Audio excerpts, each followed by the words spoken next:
Hello, everyone. Thank God you can't hear Kroof or anyone else right now, just me. Isn't that good?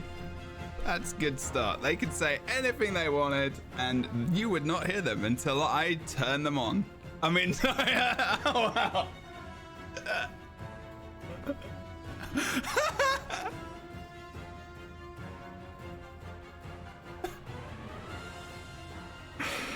Oh God.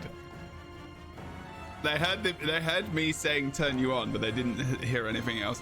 Hello everyone, and welcome to the 11th episode of the LightBringers podcast. That was in time with the music. No one else can hear that, and that would have sounded weird for the guests, but it's okay. Today's episode is brought to you by myself. It is the Game Vent podcast series, but this is the LightBringers Guild Wars 2 podcast. Which you can check out on Anchor, Spotify, and all the things. You can just Google it, tell your friends, tell anyone you would like to tell. And today I have some amazing guests, and hopefully this works well. And you're going to be able to hear them now, so hopefully nothing goes wrong in that regard. As everyone takes a sip of water together. I had to hydrate to get ready to speak. Hydrate speaking. I don't know what Kroof is doing. A nice little gargle. Nice little rinse. We're just making sure that we're clear, we're crisp, we're ready to go. The vocal apparatus is prepared for this incredible podcast today. So see, thank you for having me. Crispy. Okay, that's all right. It's okay then. I was just thirsty. just like, I just need water to survive. Okay. Fair point, honestly. Equally valid. Actually true. Okay, so we have awesome guests. Bird of Chess has been here, I'm pretty sure, for every single one. And is by now pretty much a co-host on this. I'm just saying. Hello, Bird of Chess. How are you doing? Tell us what you do, where you do it, and if you like an apple every day. I actually do not care for apples on principle, which Cool. is not me making a silly joke. I just dislike them. I don't think they taste very exciting. I So absolutely apologies. agree. So that's okay. I don't like I'm sorry if apples this, either. has already ruined my whole introduction for anybody. But if you don't know me, okay, all right, we'll work it out. We'll sort it out. If you don't know me, hey, I'm Rook, aka Bird of Chess. I'm a variety MMO broadcaster that focuses on Final Fantasy XIV and Guild Wars 2. I'm also an LGBTQIA+ streamer that's a part of Rainbow Arcade and a co-host of a Final Fantasy XIV podcast that I also do sometimes, aka every Saturday, which is Aetheryte Radio with Gamer Escape. But I have a welcoming community that's all about connecting you to games, communities, all those sorts of things that you love, and welcoming everybody in. We also talk a little bit about mental health. It's a big mix of everything. Yeah, there's a lot of stuff in there. There's a lot of stuff on there indeed. So if you want to check out Bird Chess, there is also a command yes in the chat indeed, and you can check them out on Twitch right there. If you are listening to this as well and you want to check out any of our guests, there will be some stuff in the description, so you're going to be able to go there and check them out. I know it's written down, you might have to copy and paste it, but that's okay, it's fine. Okay, Bird Chess, awesome to have you. Kroof, returning from last week as well, has been here many times. How are you doing today? Tell us what you do, where you do it, and if you like pancakes, but is there any weird addition to that pancake that you would not like to admit to many people? That would admit. You know what? Oh God. I love pancakes. Oh my God, I love them so much. They're so good. I'm very happy that you actually asked me that question because now I really want pancakes, but also kind of screw you because I can't have pancakes right now. But hi, I'm Kroof. Get someone to make them for you. Yeah. Thank you so much for the invite back. It's always lovely being here. I always have a great time. I mostly do YouTube stuff about Guild Wars 2 and other videos. Do some streaming on Twitch on the weekends and Mondays, and I talk about pretty much anything. I'm kind of like a loose cannon, open book. So yeah, I love talking with people. So hello, everyone. Excited to be here. A loose cannon. Yes. Sometimes. Thank you very much, Kroof, for being here as well. Again, you can check out the info in the description of wherever you're watching this or listening to this as well. And also, we have H, who is been here before. I'm pretty sure you've been on this podcast once at least. I've been here once, yes. Just once. So that needs to change. It is changing right now. Age, tell us what you do, where you do it, and how awesome is your new avatar, as well as, do you like cake? And is it a lie? Thanks. Wow, okay, that's a lot. So hi guys, I'm Age. I'm primarily a Guild Wars 2 and I guess recently Apex Legends streamer.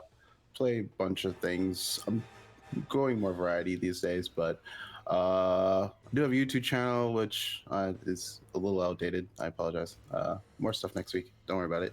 I stream on Twitch, usually around 6 p.m. Eastern. Let's see. I also do a podcast, a Guild Wars 2 one, on Saturdays, 4 p.m. Eastern, called Talking Script. Yes, that is a pun.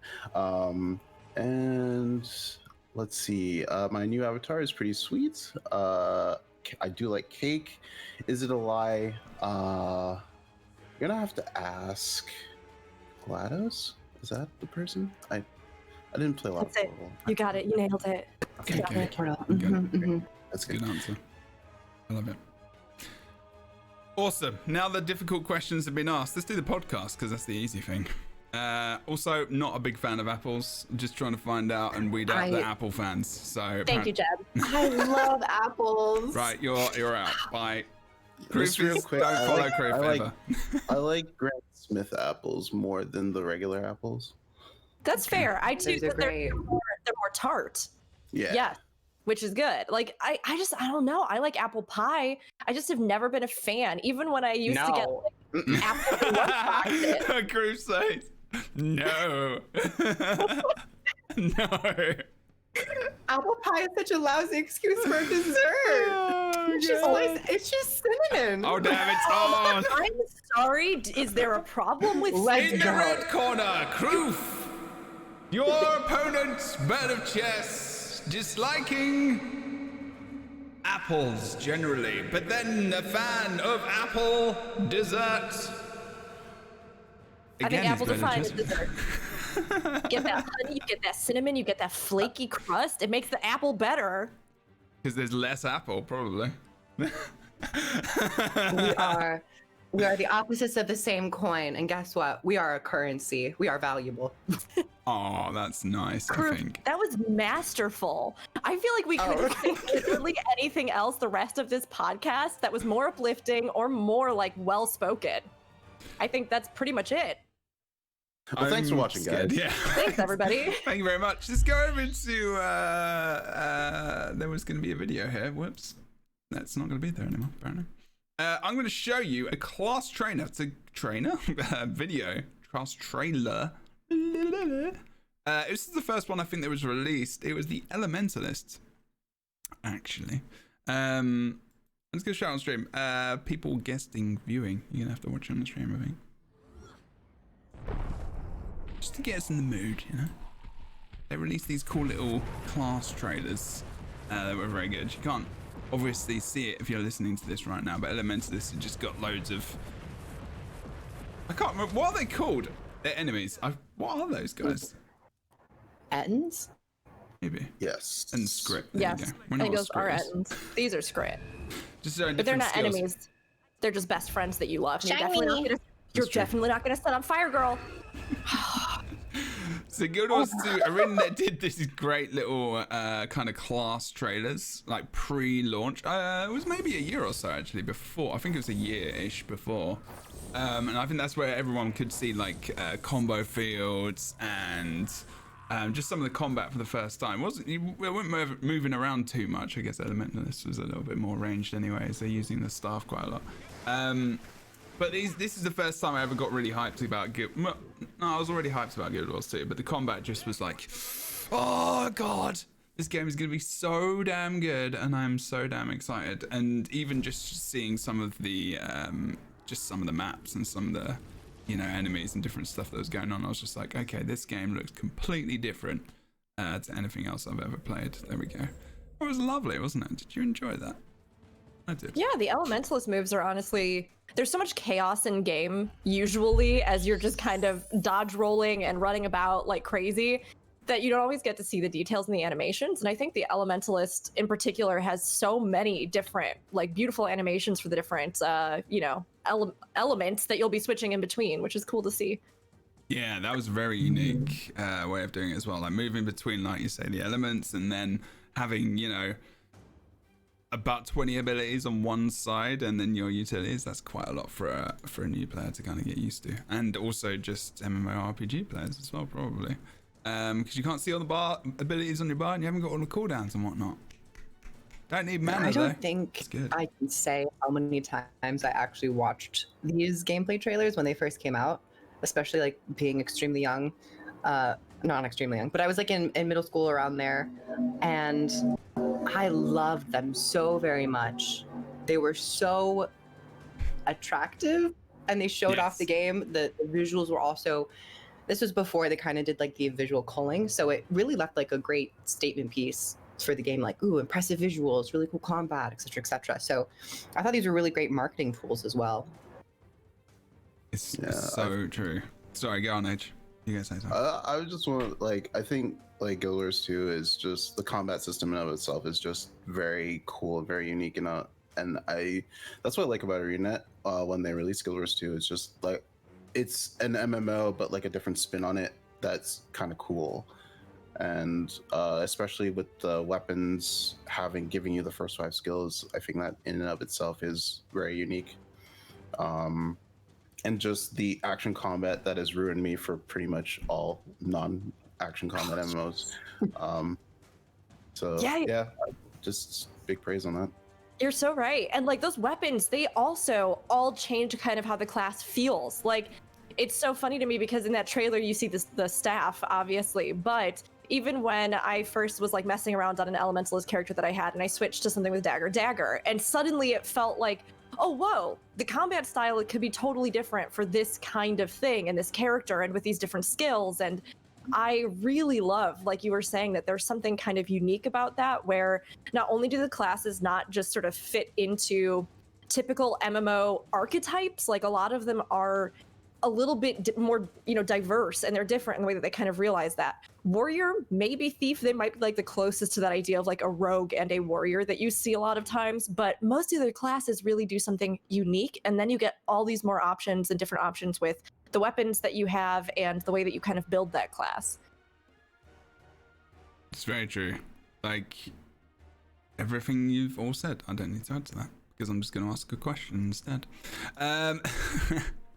Okay, so when you were first thinking about playing Guild Wars 2, whether or not you started from launch, or if not you came in later, and you were like, okay, I'm kind of like the look of this game, I'm going to play this, and you start that class. It doesn't necessarily mean that it was your main now, pardon me, if you have a main in Guild Wars 2.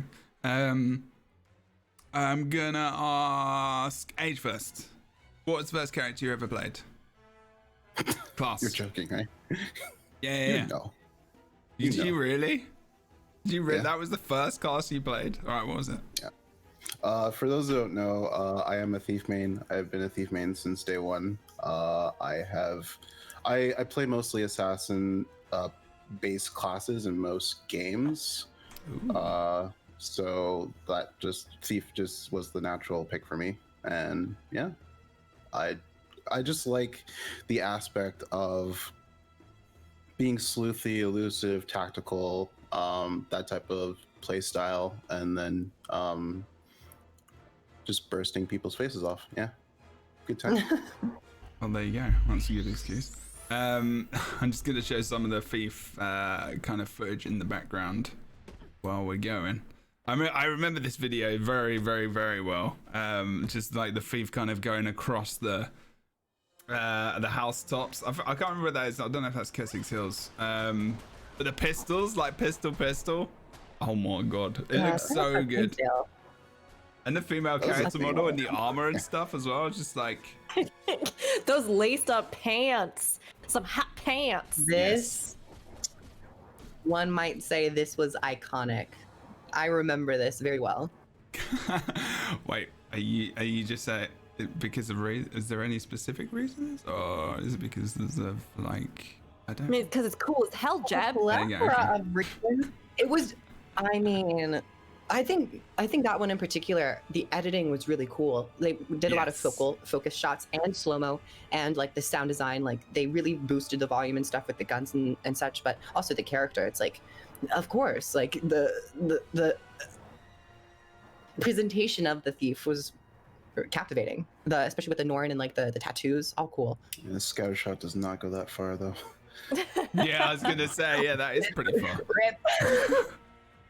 I mean, in these trailers, they just did such a good job of, I think, encapsulating what they were trying to do for the theme of the class. So like you were saying, it almost plays like you would edit a James Bond film or something, you know what I mean? Or something that kind of falls into that same sort of subterfuge, stealth, or that sort of thievery kind of element. But I think that really does reflect as well in sort of what you can do with the class and how it plays. But the way that they really kind of pitched these videos, you can tell they paid a lot of attention to just what people might be drawn to sort of thematically in those classes, and then have kind of built out around that. Yeah. You're right as well about the editing and the feel, and it really immerses you kind of in the world of what Guild Wars 2 is trying to create, and in its kind of experience, I guess, as well.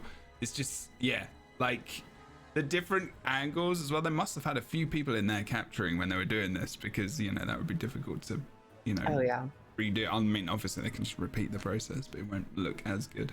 Well, maybe they did actually. I don't know if there's anyone in here who could tell us otherwise. I'm not sure if this was a long time ago, if they're even there anymore.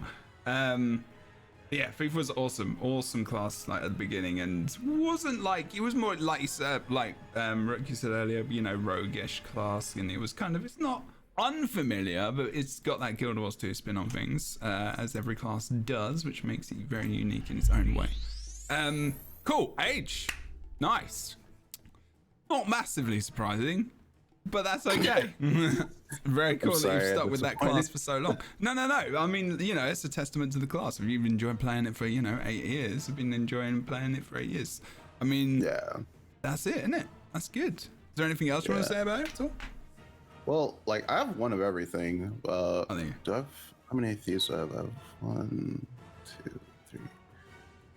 Only 3? I thought I had 4. I have 3. It's okay, I've got 7 engineers. Well, you can do a lot of fixing. You know, if you get hired to do a job to fix something, you've got the whole crew ready. That's true. So many degrees. You're really high intelligence. One of each race and each, character model type. Yeah. I think what's cool about Thief is that you don't have to depend on healers because of like the way combat's designed. You can heal yourself. So that kind of was made Thief more enjoyable to play, just because you didn't have to rely on that. So, like, all these cool little bonuses, like the combat in addition to the class that you like to play, really just pairs in. Exactly, that's right. And that's right, yeah, Guild Wars 2 combat, very, very unique. If you've never ever played Guild Wars 2 and you're watching this listen to the first time, you don't need to necessarily heal other people. There is content when you can do that, obviously, but you can heal yourself. Everyone has a healing skill as well as additional skills, which will help you out in that area. And all the things. Rook. Which class, when you first started out, was like the one where you're like, I want to play that one? And then you ended up playing, or was it that way, or did you switch? What happened? I guess technically the very first character I ever made was an NG, and Jem, I'm about to break your heart, Jem, because I did spirits and you ruined it. Yeah, so I did start one, and then I went, this is boring, and then I just It is boring at the start, though. It is boring. Engineer leveling is the worst because you get a pistol. And you don't even get a kit. You just get a pistol, and you got 2 abilities for like years. It's like, why? Yeah, and I think at the time, because I was this was like off stream, I picked it up and I was just like, I'm gonna make a character just to get like oriented in the world. So I made this engineer character. And I maybe played 2 days of this character, and I was like, this is so boring. And then I officially made the character that I stuck with. But like now in retrospect, that I've made a different engineer and I had a better idea of how the kit built. But coming into the game, I just didn't know. I didn't know what it was. And like you said, you don't get a lot of those extra things with engineer. So instead, I ended up going for, at the time, what I thought was going to be kind of an opposite of what I do in a lot of other MMOs. So normally I do a spellcaster or a healer because I just like those. I like the aesthetic. I like, supporting. I like having to keep tabs on basically wrangling a herd of cats while also trying to fight off enemies, which is what you basically do with healing. You never know what your teammates are going to do. It's always unpredictable. But I had never really tanked in a game. So in my head, I went, I know how to tank in theory. I've kind of dabbled, but I've never like made a character and mained tank. So I picked Guardian because I thought that Guardian was a paladin. And this is again really going back one, to like how Guild Wars 2 subverts what you think about certain classes, just from the imagery that I saw and the fact that they seemed to be kind of like a melee combatant that also had these almost holy looking kind of abilities. I assumed that it would be close to a paladin. And I was really surprised to kind of explore over time exactly what Guardian was and how it sort of differed from that. I mean, I ran around with a sword and shield for like a million years because I was like, I am tank. And everybody was like, Rook, so help me, use a great sword. Rook, please put a great sword in your hands. I beg of you. Use scepter, please. And I was like, but I'm a tank, so I'll use the sword and shield. And it was one of those things where it ended up being a really fun class for me to discover. And when I got into stuff like Dragon Hunter, I was pretty much sold because of the wingy jump effect, and I didn't care so much about the traps. Again, it was a journey, and I think it's been a fun one to kind of grow with. Thing. I liked the wingy jumpy thing. That was very good for me. It again played into that holy archetype. But yeah, it just ended up being one of those classes that I think had a lot to discover. And I liked how different it was between Firebrand and Dragon Hunter and the core. And it's one that I still play in mostly just like open world PvE content, even though I like main Druid for raiding, so I swap. But I really enjoy it. I think it's a fun, solid kind of base class that kind of subverts what you expect from other MMOs. Yeah, I was actually torn between... I'll tell you what class I started with later, but someone said it in chat. But spoiler. So I'm joking. But Guardian was one I was thinking about, because I remember when I saw the shield ability and I saw the bubble and the projectiles and stuff and the reaction of that, like the interaction of actual abilities hitting other abilities, which didn't happen in MMOs much at all. Actually, I don't think so. I don't think even in Terra. I don't think there was like a physical projectile that you could see hitting a bubble and there was an effect which, either reflected or, took that energy in. There's always been blocks. There's always been staggers. There's always been all this other kind of abilities where you know the effect happens because it tells you, but you don't see it.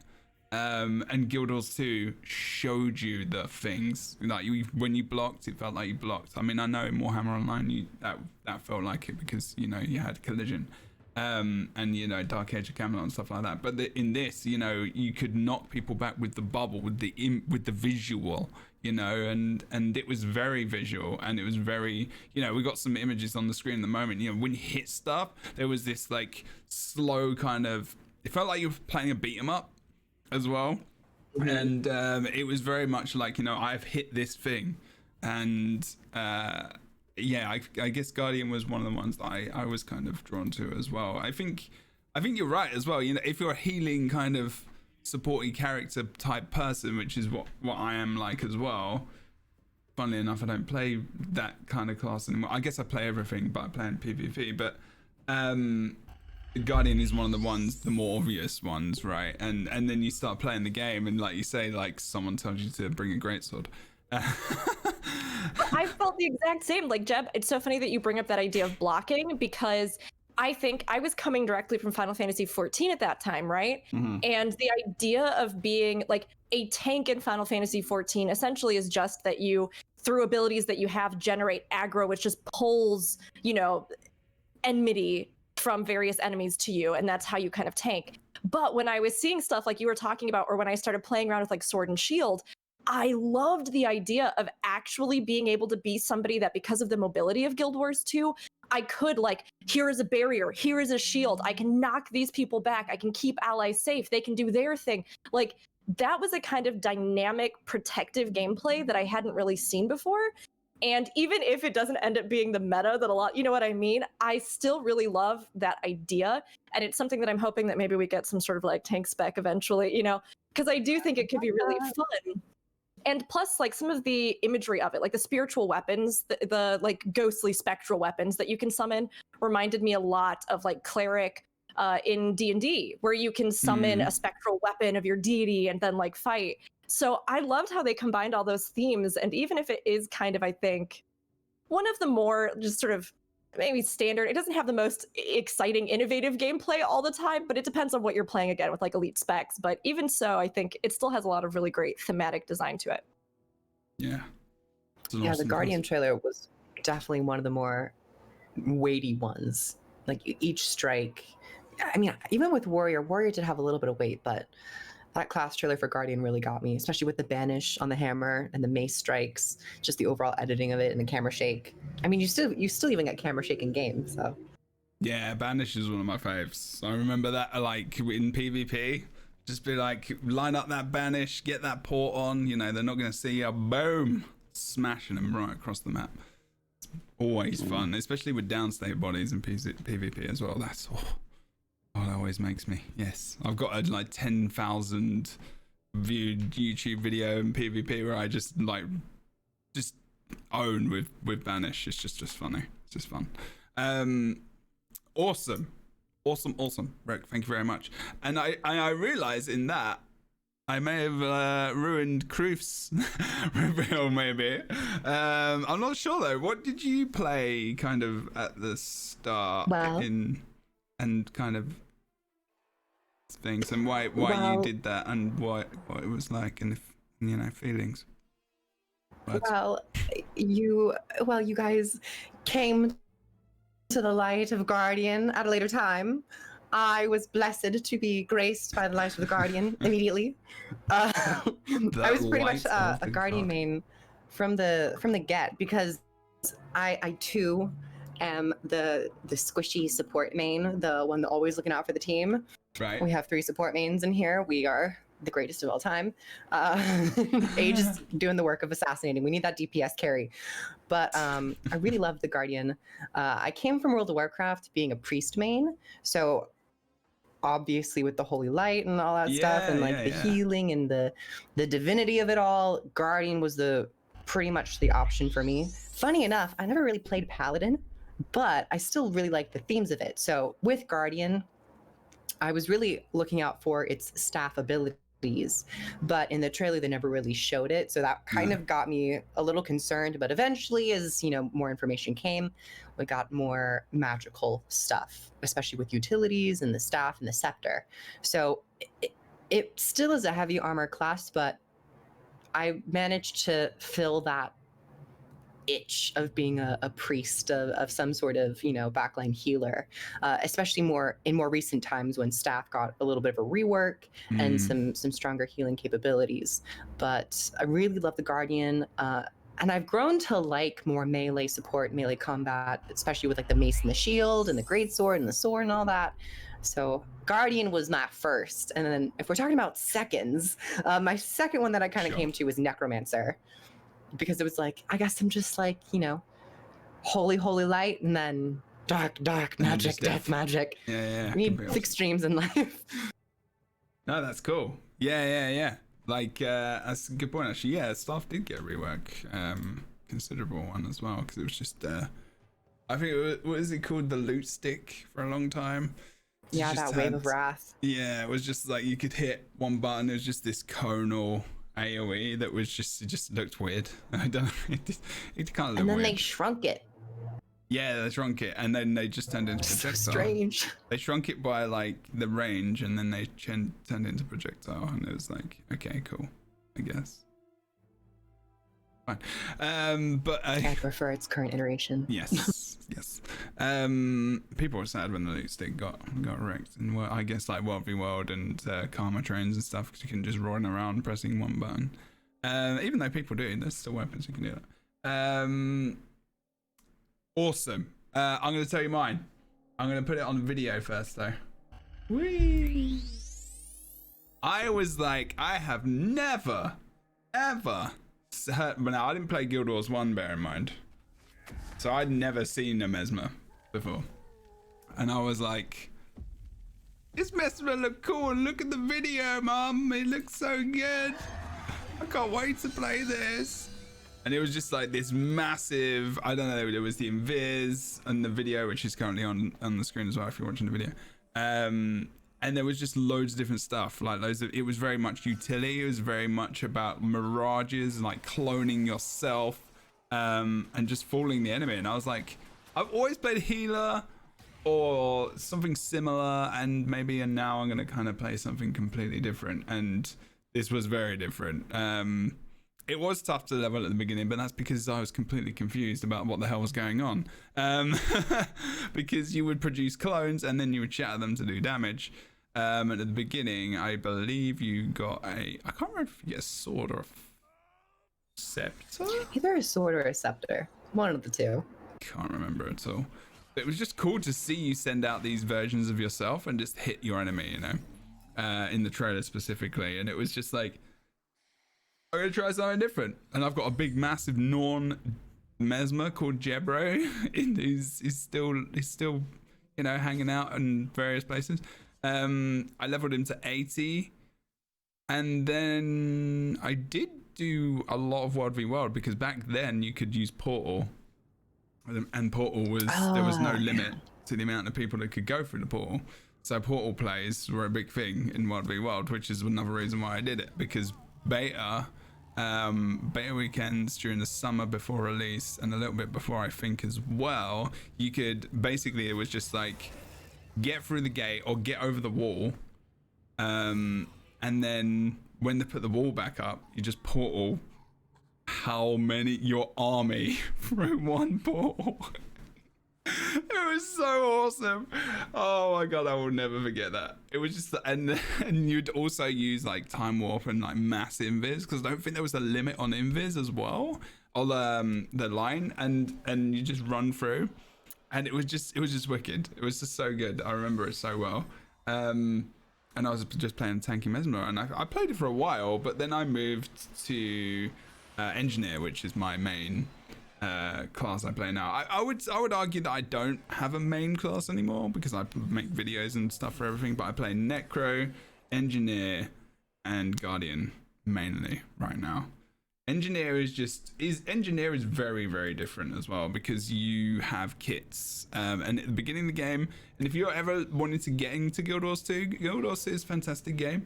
Engineer is tough at the start. Like Rook said, it does not sell the class very well because it doesn't give you anything other than pistol, and that does not. Engineer doesn't really have many weapons. You know, it's got like it's literally got a pistol, main hand, offhand, shield at the beginning, and a rifle. That's it. That's all you have. And like that makes you feel sad. And then you get kits and you get these different weapon skills. You know, you arm the kit in your utility bar, and then you get 5 weapon skills. Different grenades or whatever, flamethrower skills, whatever you want to call them, and that's when it starts to open up. So I think one thing, if I could change it, if I was an arena version, I would change the leveling experience of engineer so that more people would play at the beginning. But as you get to like level 10 and above, it starts to open up and starts to get a little bit more epic. But yeah, so that's what I did. I actually haven't leveled an NG. That might be the reason. Interesting. It might have been. I've had to use both of my level 80 boosts on both of my engineers because I wanted a max level NG for Scrapper and Holosmith. I chose to.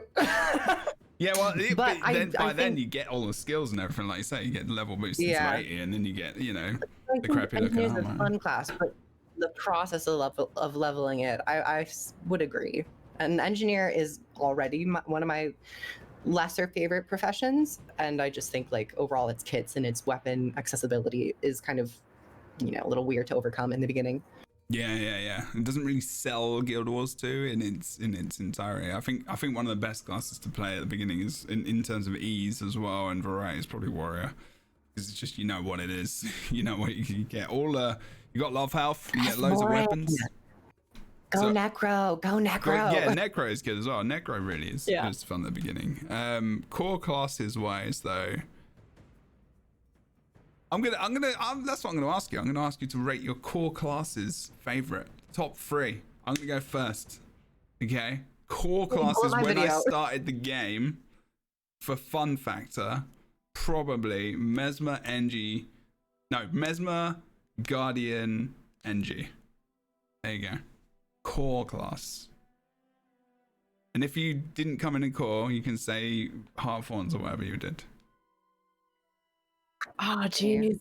Oh, I already have this answer. And chat join in. If you played in core, Heartthorns, or Path of Fire, rate your top 3. I think if I'm talking just like core classes to start out the game, right? Like not thinking or considering elite specs or anything. Yep. I do think probably for me, Elementalist, Ranger, Guardian.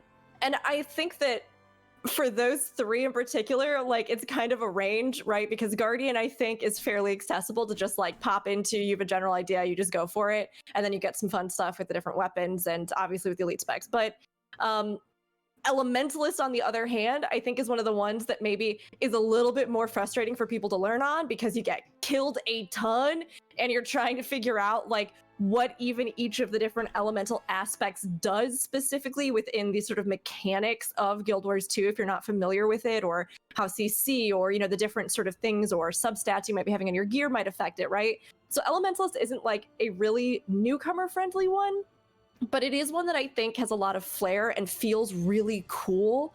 And it's really fun to dig into if you're looking for a little bit more of like a creative challenge without being totally prohibitive. Yeah. And then I think that Ranger is just fun because like who doesn't want to run around to be a Ranger and get pets and stuff? I always like to go and like acquire and tame animals. That was one of the things I fell in love with, like Hunter. And I was wondering what you're talking about there. Like get pets. I was like, you run around and people can pet you. Like yeah, people can pet you because that is literally something that can happen. Kroof, I know what you're thinking.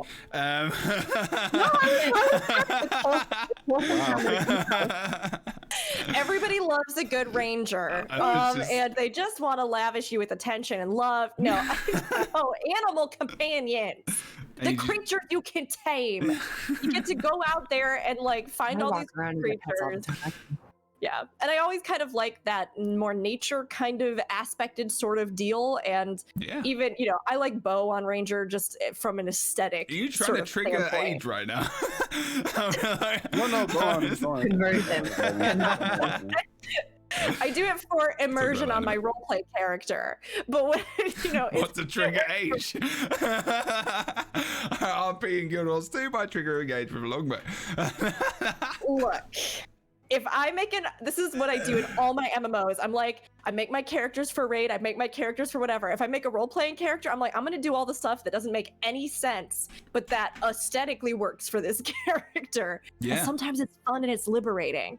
So I do like the aesthetic of Ranger. Plus, I mean, I think Ranger just has a lot of versatility for people starting out. So it's kind of like, to me, it's just a good starter. In general, you know, you have a little bit more survivability. There's a lot of things you can do in your kit. Whereas the other two might be a little bit more, you know, Guardian's a little glass cannony sometimes, or, you know, just you have to figure out how to use it. Yeah, you don't have and much then health. Yeah, you don't. You think you probably have a big health pool, but I think people get caught off guard. So that's where, you know, figuring out like off guard. But it is one of those things where you go down a little bit faster than I think, but Elementalist by far is probably the most finicky of the 3 as a new player.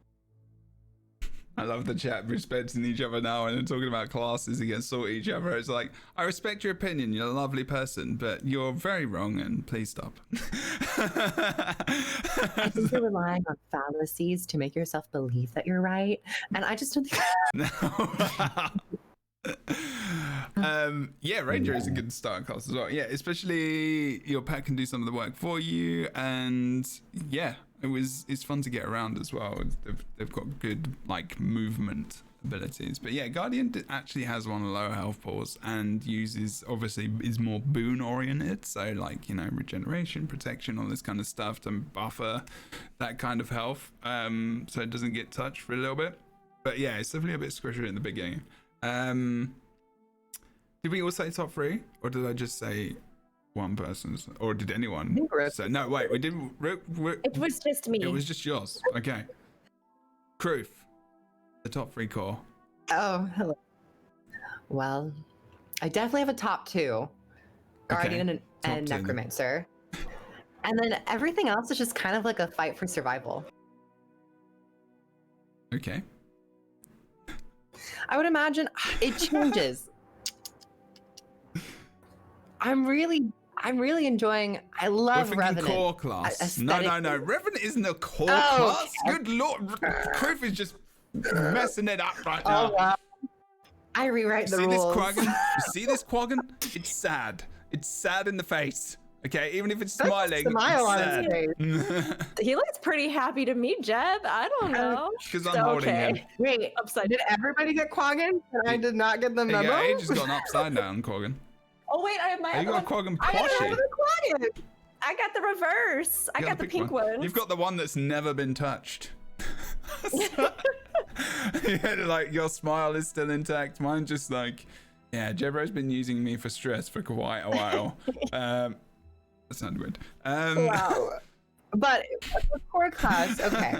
if we're Xing out Revenant, I mean, it has a core class, so I guess like yeah, but it's not with lunch classes. yes. Definitely Guardian and Necromancer, and then I would probably agree with Ranger or Elementalist. I love the pew pew with the bow and the arrow, and I like the zappy with the spelly. Very intricate, That's the simplest detailed, pick, but- and you know, I feel like flawless Rook, response. perfectly described it already. I like yours. No, I did not perfectly describe it because I did not include sound effects, Kroof. So That was very you were short. filling in what needed to be filled in here. And I'm not saying this sarcastically or ironically. I completely understand what you mean by zappy and pew pew. And I agree with you. It's very satisfying. It's very Rely on genuine and onomatopoeia. authentic in their response to your pew pew and spelly reaction. So I think we all know what you mean. And also, I don't know. I didn't do it as well as you, so you'd have to repeat it later. Thank you, Kroof, for always being yourself. Age. Thank you so much, Kroof. You get the participation award. Now It's like giving you a compliment. You're always yourself. I love having Kroof on this. I'm not gonna lie. I love having you all here. It's good stuff. Good mix. Let's go over to someone who's gonna tell us their top 3 as well. H. I'm just happy to be here, to be honest. H is like, I'm just along for the ride to watch the thing burn down. Top 3, huh? So Thief Thief is and definitely Thief. one because nonsense. yeah, I explained that earlier. Second would probably be Elementalists. Okay. I was mean on Double Dagger back in the day. Thank you, Fantaran. Oh yeah, Third, so that's true, yeah. I guess would be Necromancer, just because before I started roaming on Thief, I actually played in Zergs in EU actually, and and I played like Necro because you can fear people, and when that Edge of the Mist map came out, you could fear people off the map. So Oh, that I was fun. remember that video, that big fear with the what map was it? And everyone just went falling off. Oh, I've got to find it. Edge of the Mist. I have to find it. If anyone finds it in chat, knows what I'm talking about. Disgusting. Necro That was a good fear. time. Edge of the Mists. Edge of the Mists. I'm gonna find that. I'm gonna show it on stream. That was fun times, but like Necro's really good for zoning and things like that at the time with staff, and then I think I used Axe something else, and that was just fun at the time. I guess Revenant would be the special fourth if we're including that. No! One, Did you not just hear the conversation about this? Everyone, stop including shit that does not mean that's not supposed to be included. Good lord. I'd like to amend. I want to amend mine. Actually, I think No. we have overridden. I'm gonna get rid of Guardian, and I'm gonna put Revenant in instead. We're all turning our job, you bro. can all have one of us. One of You can all have bias Revenant. against Revenant. I don't have anything against Revenant. It's a very good class, the only one which has been added to the game. I will say really good. Jeb, did Revenant hurt you at some point? Do you need to talk about it in a safe No, space? We can all no. share emotions and feelings. I mean, I think I do that enough in what I do. I mean, I can keep doing that. I mean, I feel very upset and distraught at the lack of consideration from my fellow podcast members in saying... I said honorary fourth. I mean, what more do you want? That's a loophole. That's a loophole if I ever saw one. That's a loophole. Yeah, Jebra, we hear your feelings, and Age has now spoken his feelings on the matter. So, and I respect your feelings, Age, but you're wrong.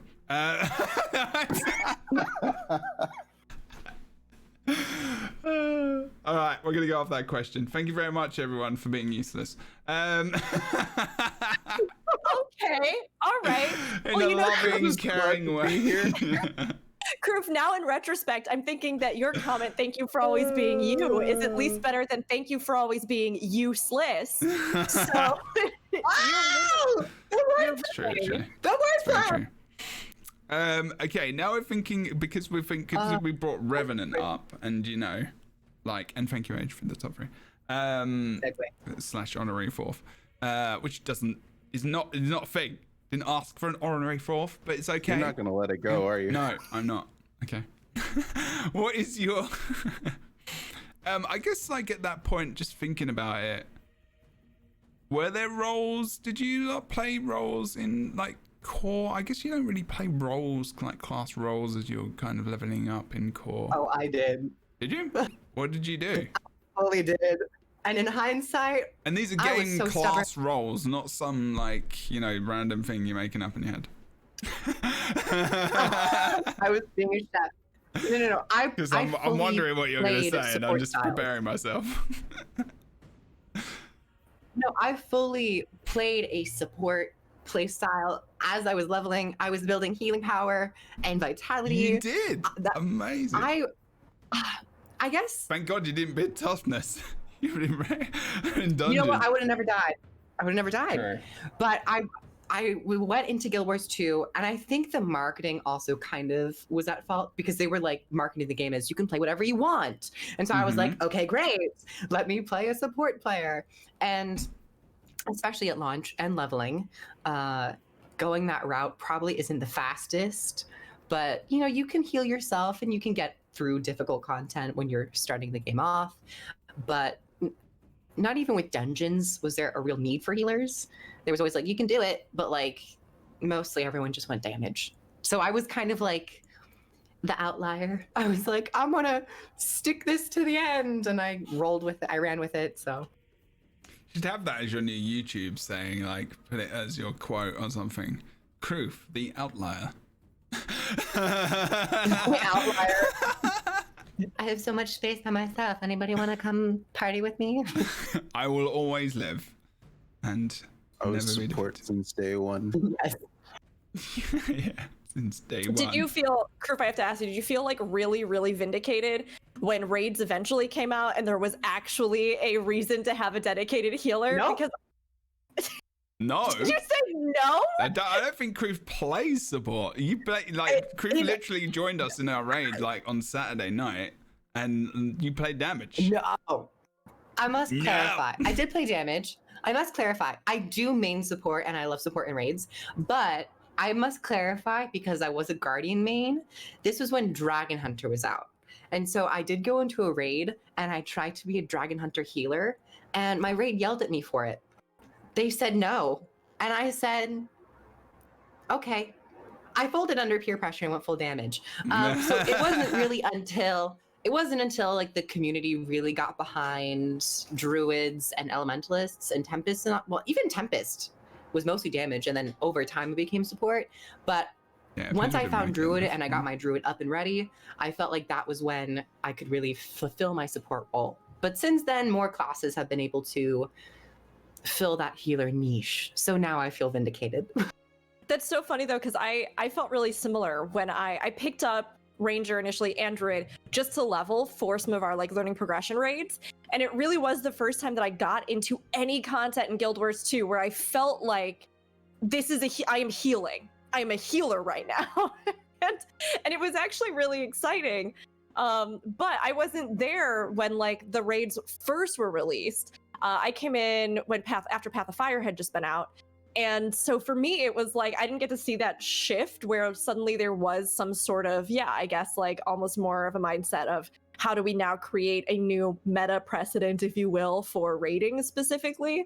So that's really been one of the only places in the game that I felt that like healer element really strongly.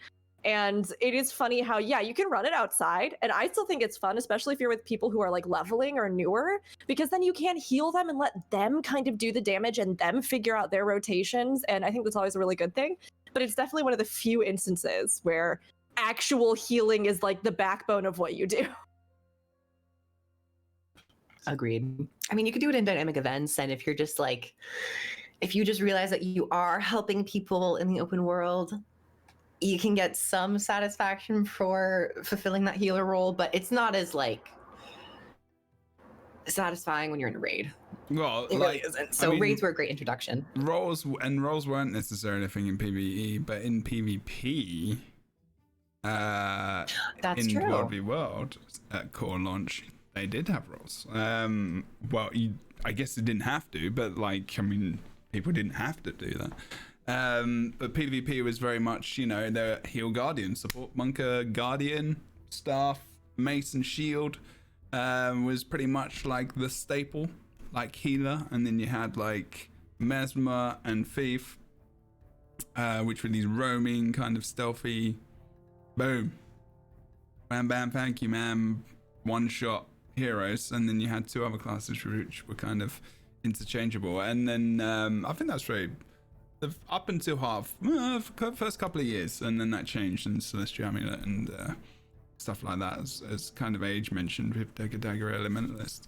And it was, I think roles is definitely the World v World PvP more in it kind of core game. That's where roles were definitely played. Not right at launch though. I don't think people were like, I want to play support, I want to do this, that, the other. But after a little bit of time, meta, people create builds and the meta and everything else that comes along with that, and that's what happens. I'm gonna nip off for like a minute or so, but I'm gonna ask you a question before, unless anyone else wanted to add to that. But we're gonna go on to Heart of Thorns. And what was your favorite class where you maybe thought about changing class, and you saw the elite specialization because of the trailer, and you're like, oh damn, that looks so good? Or did you just stick with your class and you were just like, I like this, and I liked its elite spec, and it made me stay? So Heart of Thorns elite spec, what did you love about it, and why did it make you stay? And Kroof, I'll be right back. Oh, yay.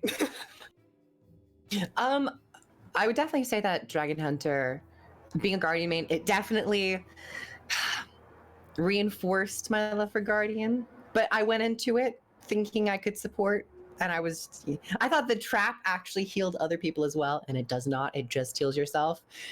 And if it did heal other people, that'd be kind of cool, but it's so far gone. But the one trailer that kind of made me look at other classes, or maybe two trailers, was probably Reaper and Chronomancer. Those were probably the two trailers that drew me more to the Necromancer and Mesmer as a whole. I still always liked them and enjoyed them, but particularly Reaper, I think, was like, ooh, I really want to play that just because it looked so cool. It looked so new with the new shroud and the play style of being like a tanky, bruisery, hard-hitting Necromancer. I really enjoyed that. I like that you mentioned Chronomancer. I wasn't there for like the release of Heart of Thorns. So for me, I kind of got introduced to all of the different elite specs, generally around the same time.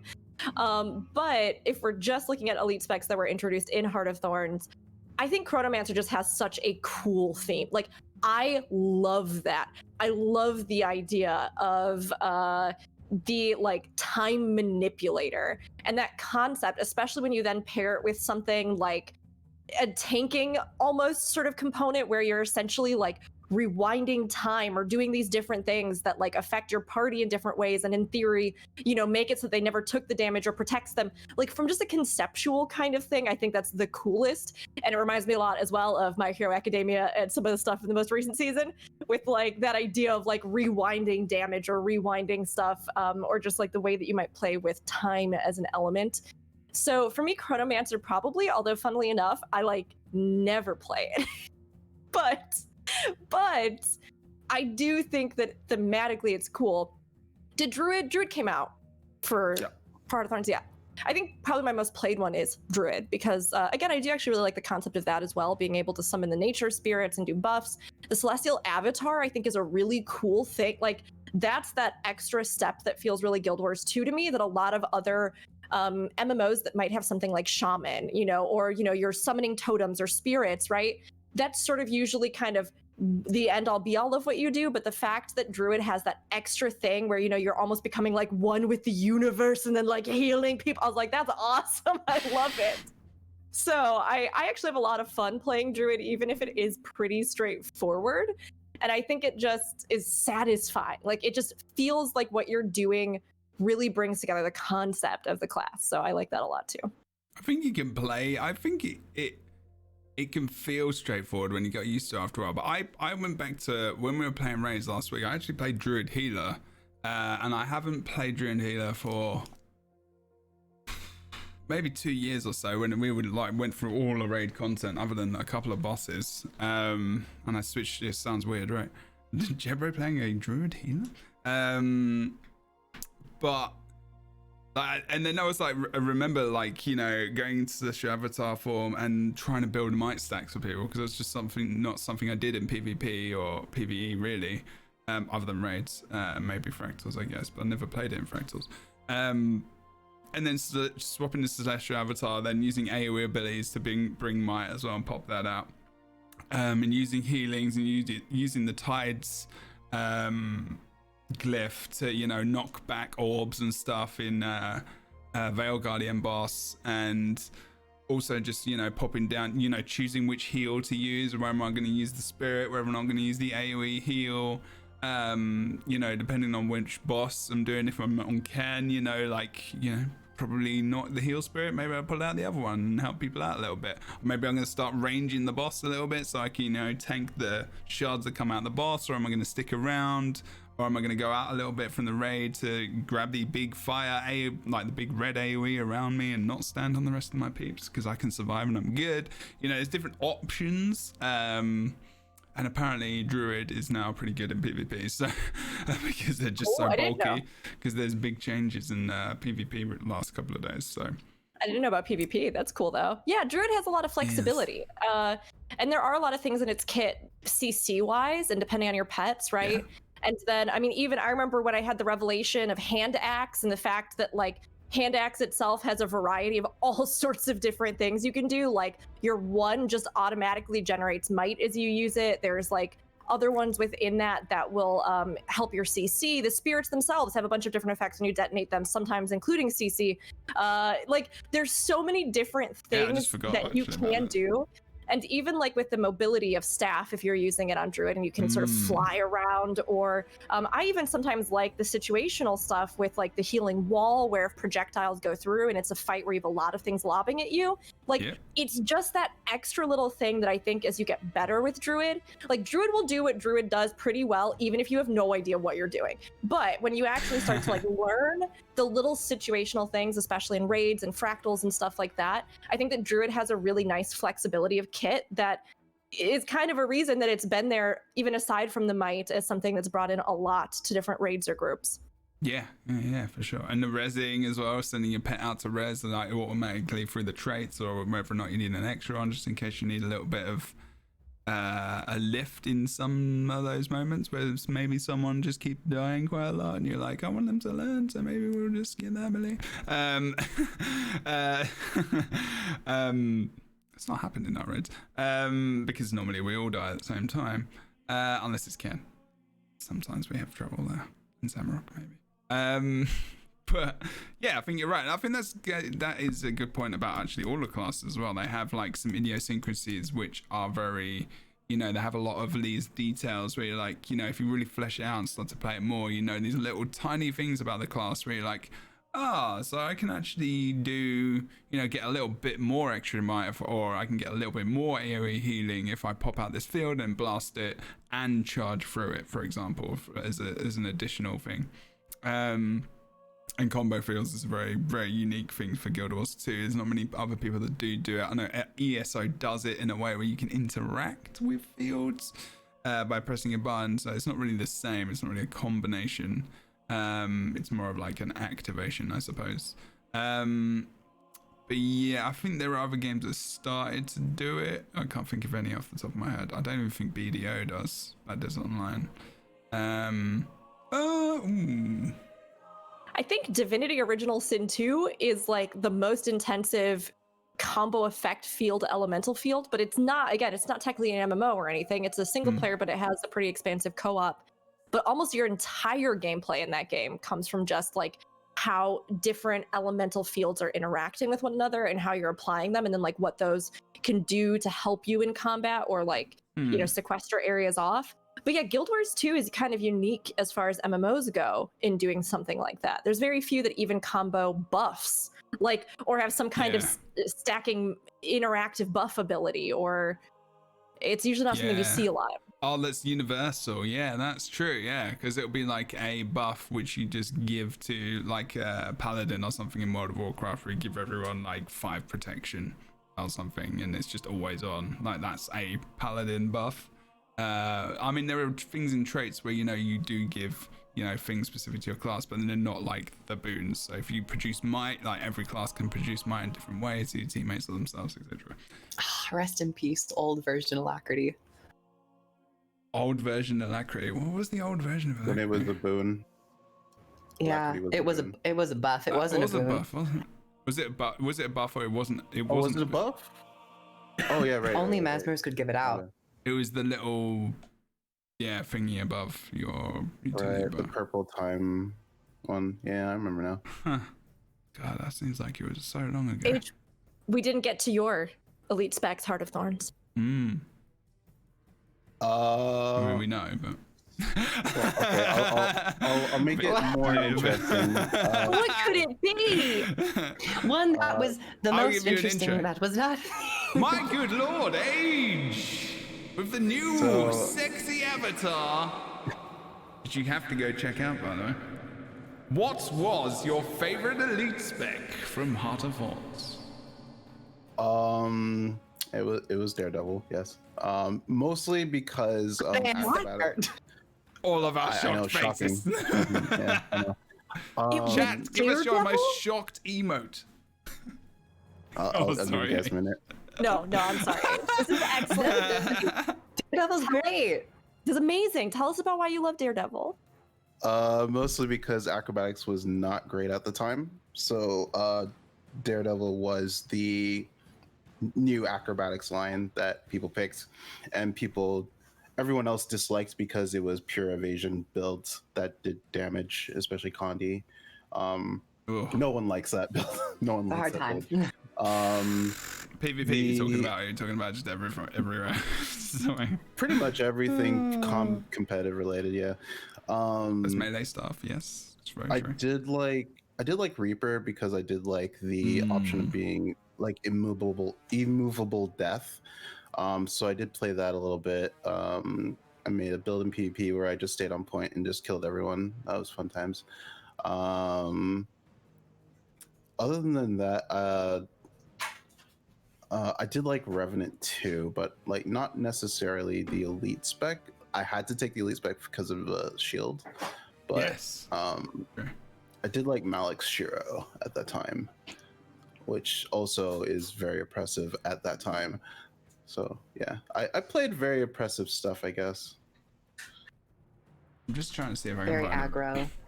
Yeah. Might I also just point out that we never got the other Elite Specialization trailers. We only got Reaper and Chronomancer, which was upsetting. We got personally. Dragon Knight. Oh, we did get Dragon Hunter. Sorry, Yeah, we did get Knight. Dragon Hunter. But they stopped the other ones, which I think was sure? it's sad that they didn't do the other ones for like marketing and stuff. Because like, you know, looking at original release, we had all the trailers for the professions, and then in Path of Fire, to jump ahead maybe, spoiler, we did get trailers for all of the elite specs, which is good. So we got those. They probably learned and had more time, but part of me would like for them to go back and do the other ones. I think you're right, actually. That's a good point. Wait, yeah, because I did Holosmith and everything else. Dragon Hunter, Reaper. Yeah, it's kind of Yeah, they interesting stopped. with elite For time. specializations. Like with elite specializations right. almost being the new classes that are introduced to a game. I mean, maybe at that point they were kind of thinking, you know, oh, well, Revenant is coming and that's technically our new class, right? And then we have these others that maybe we want to highlight for some reason because of the actual like themes of the expansion. And then maybe they were just kind of going like, but the other stuff is just like new things you can do and whatever. And then with Path of Fire, I mean, it does seem like they maybe decided that, yes, they were going to focus more on those elite specs as being sort of the new classes, right? Like they in and of themselves are a lot of times almost what would be the selling point of other MMO expansions, where you're like, look at the new one. And, you know, like it kind of, I think, Yes. maybe changed with their perspective about what they were going to do for the game and adding things. I'm not sure. It is strange, though. At the time before they released it, they were doing like a lot of marketing, and they did those weekly guild chats where they did preview elite specs. So I think that kind of made up for it a little bit. Yeah. It definitely made up for it. But they also did it in tandem. But I believe it was Ruby or one of the developer hosts, they had mentioned like they would rather put time to other areas of Heart of Thorns, especially because Heart of Thorns was a very broad scoped expansion. So I understand it.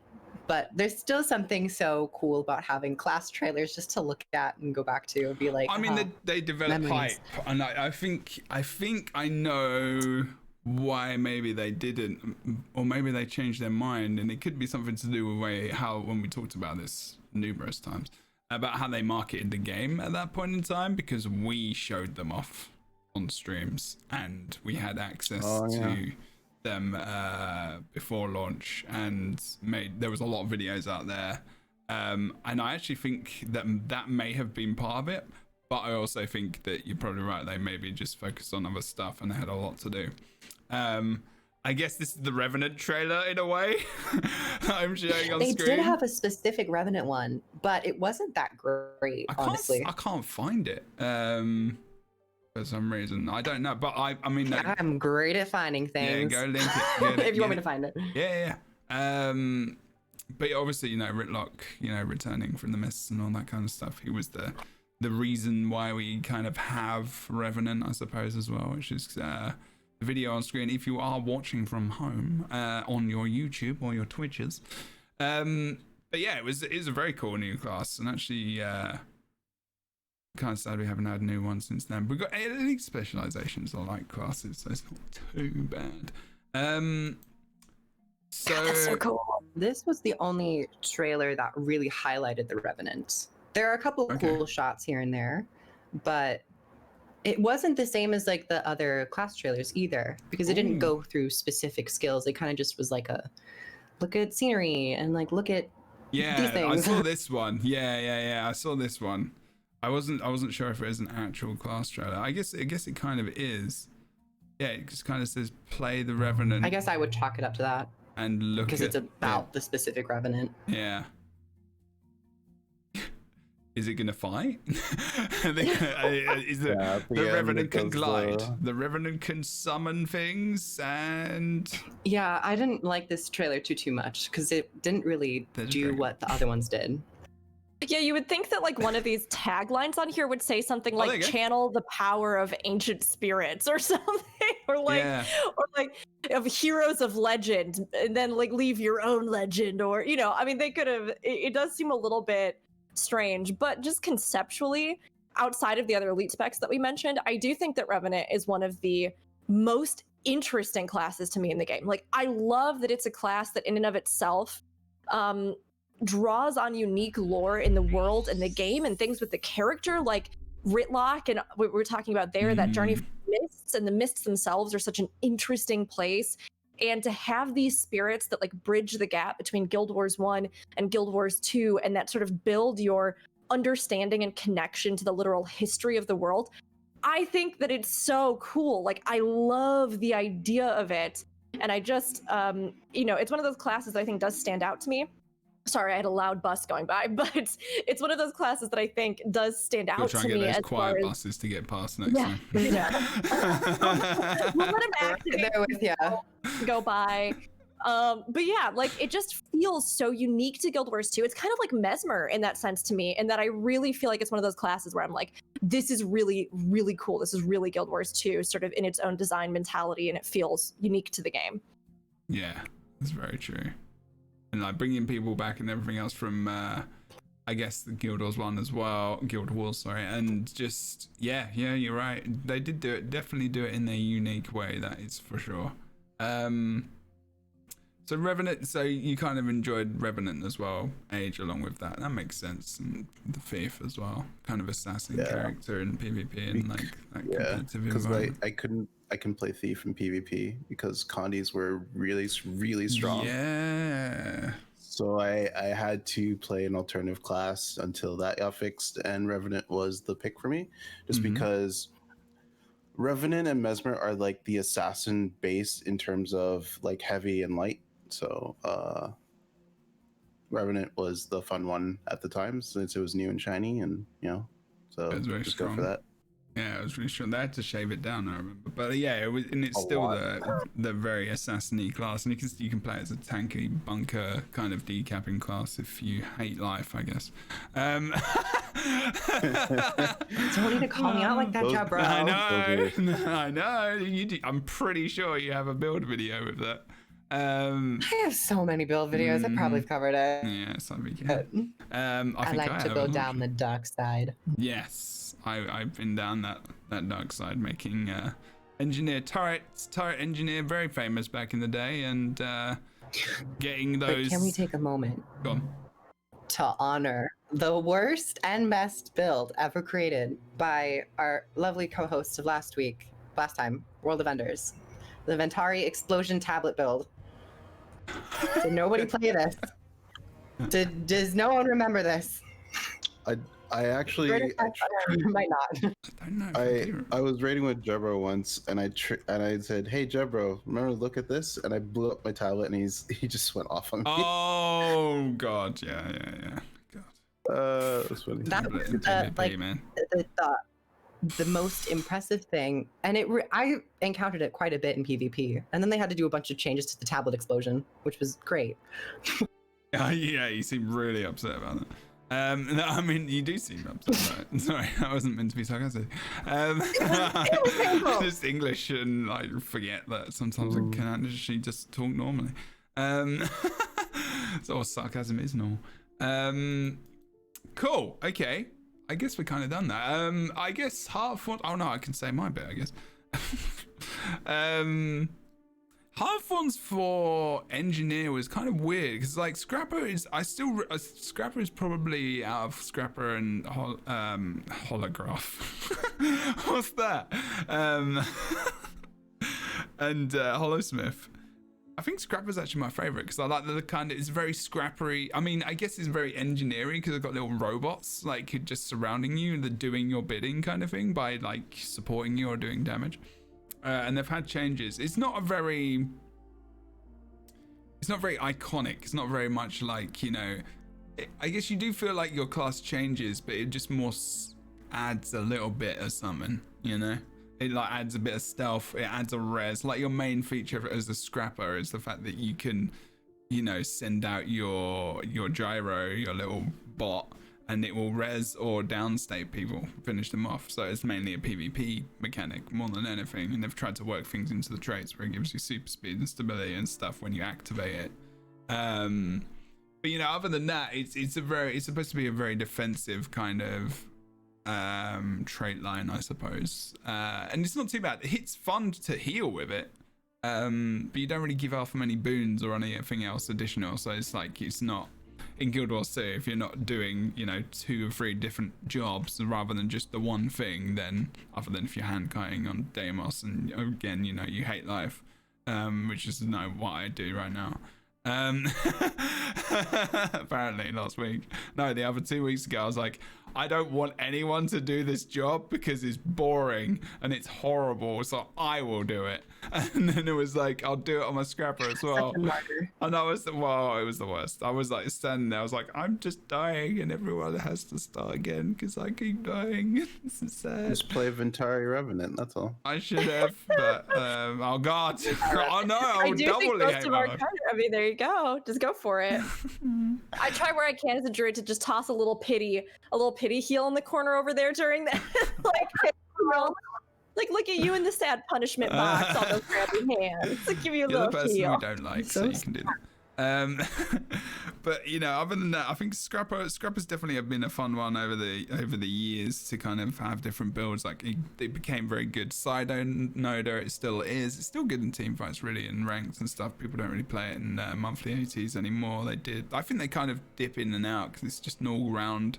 It's good at different stuff. It's still good in World v World, as far as I know. And I fought a Scrapper for 20 minutes. Yeah, 20 minutes. 1v1. That was not fun. As a 1v1. I don't think you'll be able to do that in PvP as much anymore because they've just removed the big healing amulets, the biggest healing stat amulets, and now you think the maximum healing stat you can get is 500 rather than 1,000 or 750. I can't remember.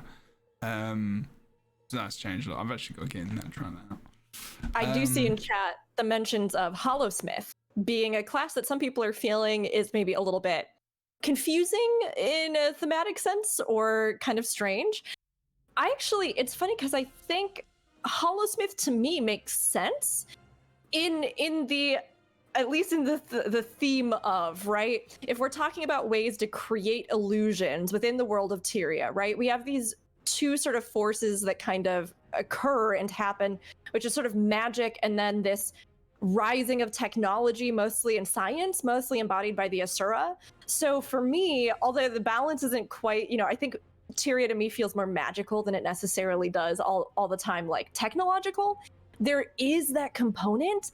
So I can understand on one hand why you would be like, let's try and like envision what it means to be somebody who summons illusions or holograms in a lot of different ways. Like, how would somebody else do this? But I haven't played much Holosmith myself. I just know that people tell me that like you get like lightsaber, and that you get like a lightsaber. You get like a lightsaber, and then if you want, why did that hit you so hard?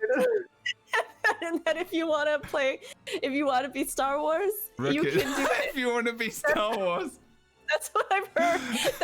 That is literally how every person has pitched this class to me. Everybody's like, Rook, you can become a Holosmith, you get a lightsaber. And I'm like, well, the episode. That is a good argument. Episode 11, you get lightsaber. Our light cannon is the Force. You can it knocks people back. You can get it it's as like an Jedi mind tricks, illusions. I mean, I did that. Lightsaber. That's a good thing. You can get it as the ascended weapon unlock, I'm pretty sure. I made Asura Smith and it was a Sith Lord and it was fun. Yeah, good times. Asura, if you're gonna be Asura in roleplay, being Holosmith, it feels very on theme for the Asura race. I think that's very good. It's my Holosmith. Yeah. Asura. I have my main Asura as well. It's very techno. I mean, like someone said, techno magical. I kind of like that. But it is very much futuristic and very like Tron-like. I always think of Tron when I'm playing my Holosmith.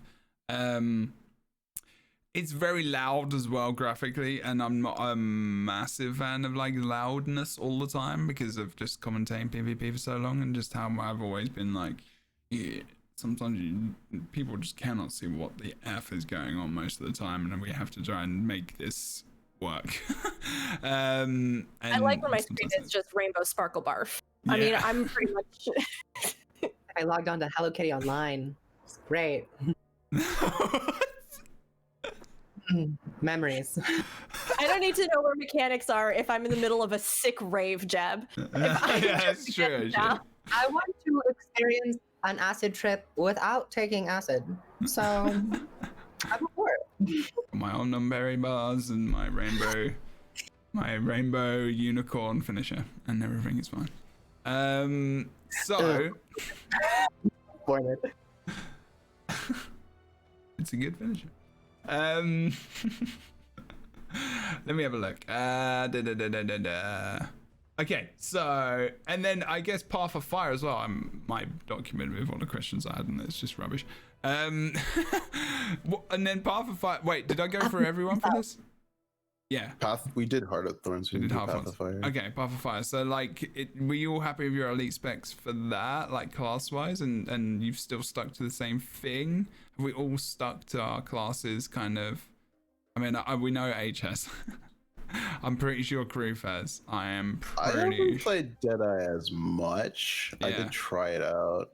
I'm playing it more now because I just have like this.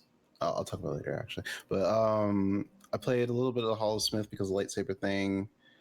And the Holosmith is actually really fun because when you actually go into Holo mode, you just do this crazy combo of like I think it's the 5, which is a huge knockdown, and then you press 3, which is like a circle AoE, and then you can go into the pistol shot and all that stuff. Yeah. What else was there? There was Weaver. I thought I would like, but it's just a lot. It is. It's a lot. It is a lot. It gives me a headache every time every time I try and play Weaver. I'm just like, my brain is, I think I lose cells. I'm like trying to think so hard. They're just like, please stop. And it's probably not that complicated for everyone else. And I'm sorry. I can't. I feel like if you main Ellie, you can get used to Weaver, but I feel like Weaver in a way. Hey, just thinking about it right now. It's just like, what a pity. It's just in that world. 1,000 yards stare. Just like... And if you had to describe one class in that look, that was it. Magnum. No, sorry, Elementalist. I've never had a hard time with its rotation. I just feel like because of its weaving mechanic, it sometimes feels like it slows the combat down a little bit inorganically. Like it feels like you have to like get into 2 attunements twice to get to the thing you want. I know there's a utility skill that kind of subverts this, but it still is weird, and I feel like it only really shines in melee with the sword. I feel like they finished the sword and they were like, okay, well now we have to do the other weapons. I don't think staff feels super great. I don't think scepter feels super great other than the plasma stuff. But I think if you want to play Weaver, you have to play like sword focus, sword dagger, something like that. Yeah, I mostly see sword used. Sometimes. All the dodging. Yeah. They have too many dodges. Yeah, got too many events. So then Firebrand, I guess, for Rook and Kroof then. Was that like a, yeah, cool. I love it. Yeah. Was that I love Firebrand. I was happy, but I was bored. Why were you bored? Wait, what? I know. Ooh, controversial brave. Deborah might know why. I've talked about this a lot. I just feel like Firebrand. Firebrand is really effective and great. I was just more so disappointed in the creativity. It felt like a lot of just point blank cones and like, oh, all the mantras are cones. Every single mantra, you interact with it the same way. You just tap it. There's no cast time. There's no like setup, or there's a setup with a charge time, but using them, there's no strategic setup pretty much. You just use them when you need them. And I prefer more engaging skills a little bit. The tomes also all followed the same setup with like cone. Your second ability is an AoE around you, the third is a targeted one, the fourth is a bubble of some sorts or a larger AoE, and the fifth one is a buff. So it's extremely effective. I just would have liked a little bit more flair within the tomes themselves and like change up the mantras a little bit, because Mesmer has some interesting mantras. I like the mantras on Mesmer. Yeah, you get the cool sound effects, and you get the, you know, there's an effect that happens on the enemy. I know what you mean. Like, Firebrand is cool for what it does. Like, it has like good usage in terms of, you know, it can bring might and it can bring quickness and it can bring, you know, healing and support, and it's got all that kind of stuff. But it's not very, and there is some cool visual stuff, I guess, like a Totem of Courage and the big bubble, which is not bad. But you know, Guardians do bubbles anyway of different bits and bobs, like Sanctuary and just a shield, and it was kind of like, yeah, if I think about the books going into the tome, like it's just got fire, you know, the first book, you know, fire some CC, and you know, the healing tome is cool, you remove conditions, and you've got Waterfield, and you do healing, and you can spam out stability, everything else. And it's cool, but it's very much a utility. I mean, obviously it's damage as well, but like, you know, it's very utilitarian. Not the right word. Don't even know if that's a word. Pretty sure it might be. Might not have the meaning I'm trying to use, but it's a word. It's not the right word. No, it's not. It's really not. But yeah, I guess visually it's not got the, like, you know, ooh, that's a Holosmith.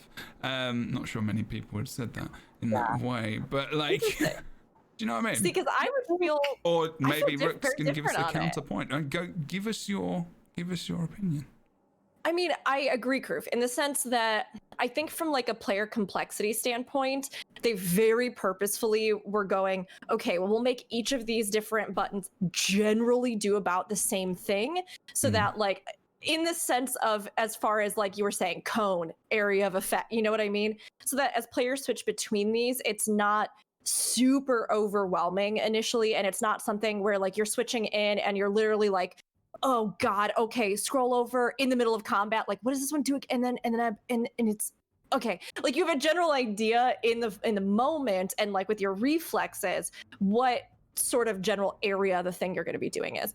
And on one hand, I totally agree that I do think it kind of makes things too simplistic sometimes when you are, like you said, swapping between different things, and I think it's rewarding to have a variety of kind of different abilities and things. But I also totally understand why they do it. I mean, like even some of the Elementalist stuff is kind of similar, where again, it's like you generally have an idea of the scale or scope of each ability, at least just when you're starting out and kind of going through initial Elementalist stuff, so that it's not too overwhelming for players.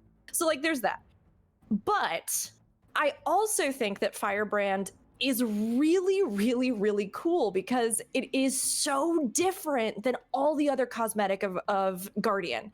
And like, to have this thing that really does feel like, here is our core concept for this class, like Guardian. And then we're going to create these different spin-offs with the elite specs that are really totally different envisionings. You know, like Jeb, you were talking about Scrapper, where you were like, oh, it's kind of like, it just adds on some bits and bop. But like with Firebrand, it really feels like you pick up that elite spec and you're like, I have a book now. Like, I have a book. Is a book, and you're kind of sitting there like, they gave me a bow that I threw in the garbage, which made me really sad. They gave me, you know, these other things, but now I have a book. They gave me the other things. And they give me like others, like Sword and Shield. I thought that was gonna, but I was wrong about that too. But now I have a book, and I'm supposed to do something with it. And I personally, like, I love that, because having also played in Final Fantasy XIV a book class, which is like their Summoner Scholar, I think it's so much more boring than it is in Guild Wars 2, where it really does feel like this magical tome, and like the graphics with the mantras and everything, to me, felt really distinctive, but also really specific to Path of Fire. And again, I guess I like a lot of those classes that do draw really strongly from like the context of the world and the lore, which is why Revenant catches my eye, which is why I think Mesmer is so unique. But I really like Firebrand because to me it feels like an elite spec that can do a lot of things, that can be really strong. And even though because I started healing on Druid, so I haven't taken it in for support, and I keep being like, one of these days I'm gonna master it and take it in for raids.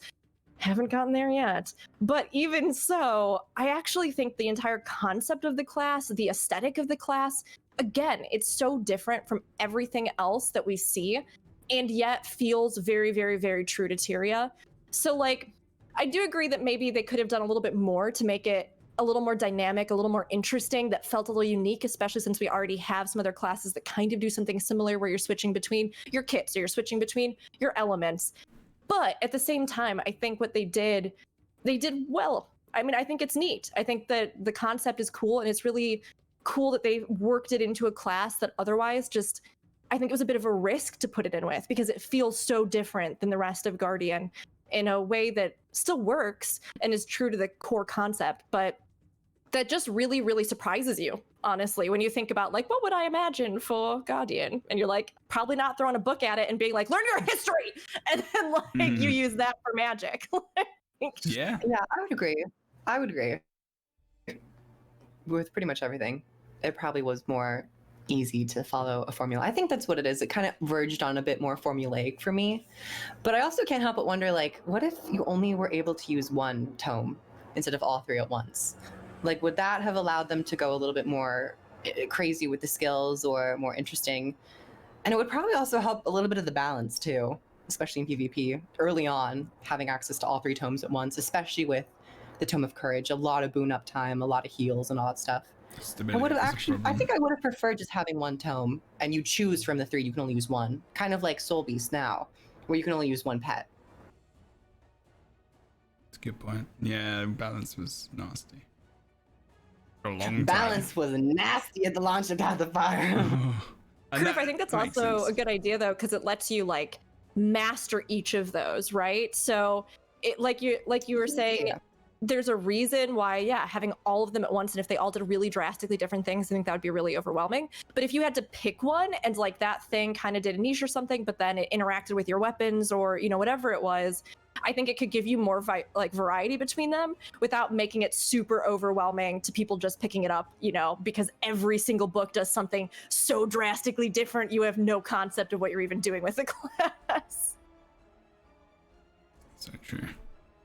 It was, I guess, does anyone have like a favorite at least big from Path of Fire they kind of just like because they just jump on it, like, or even in the game, like in a whole, you're just like, you know, I'm not very good at this, but I like to just go on it because I want to see the shiny stuff it does, or I would like to be good at this. Is there one where you're just like, that looked so cool, and I just sometimes go on it and just hit stuff just for fun, just because I like it because it's shiny? I really liked Scourge, actually. I liked its direction. I think Scourge, out of all the Path of Fire ones, in terms of everything with thematic, the way it was executed, Scourge, I think, was probably the best one in my view.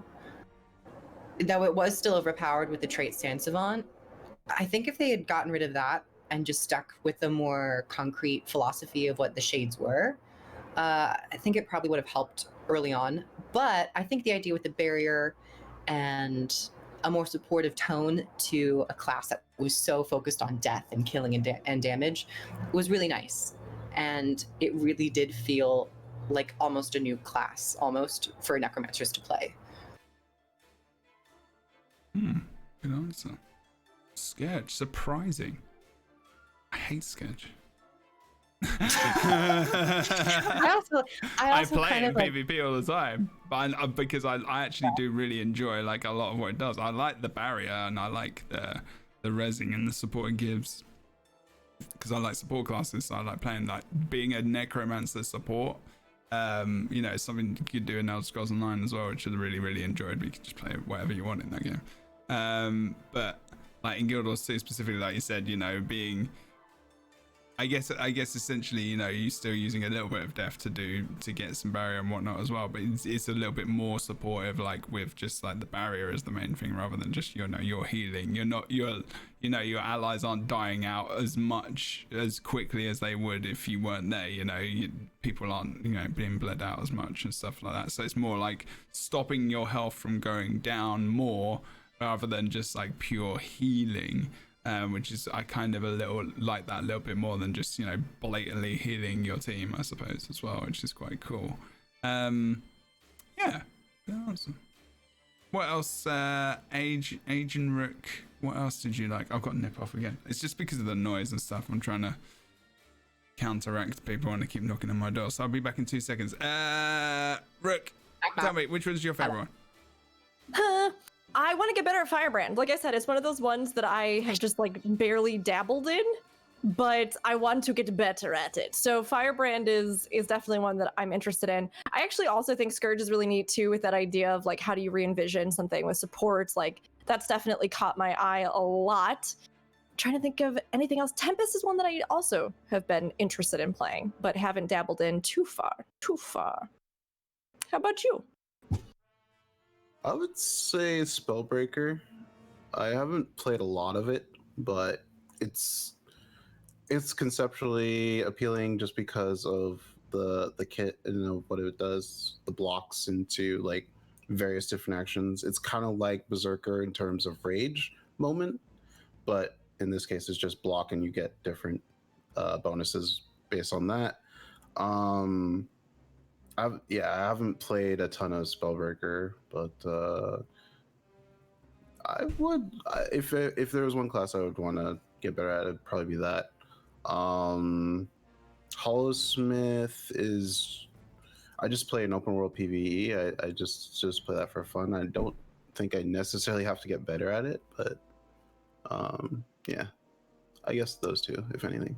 Spellbreaker is very unique as well, like interrupting, stealing boons, you know, using their elites so that if you do attack them, you do, you know, a mass amount of damage, steal boons, whatever way you treat it. This Spellbreaker is very unique as well. I think, you know, having that dagger as a weapon is pretty interesting, you know, going with like a dagger shield or whatever. Yeah, I don't mind the warrior elite specs because Berserker, I actually play Berserker warrior.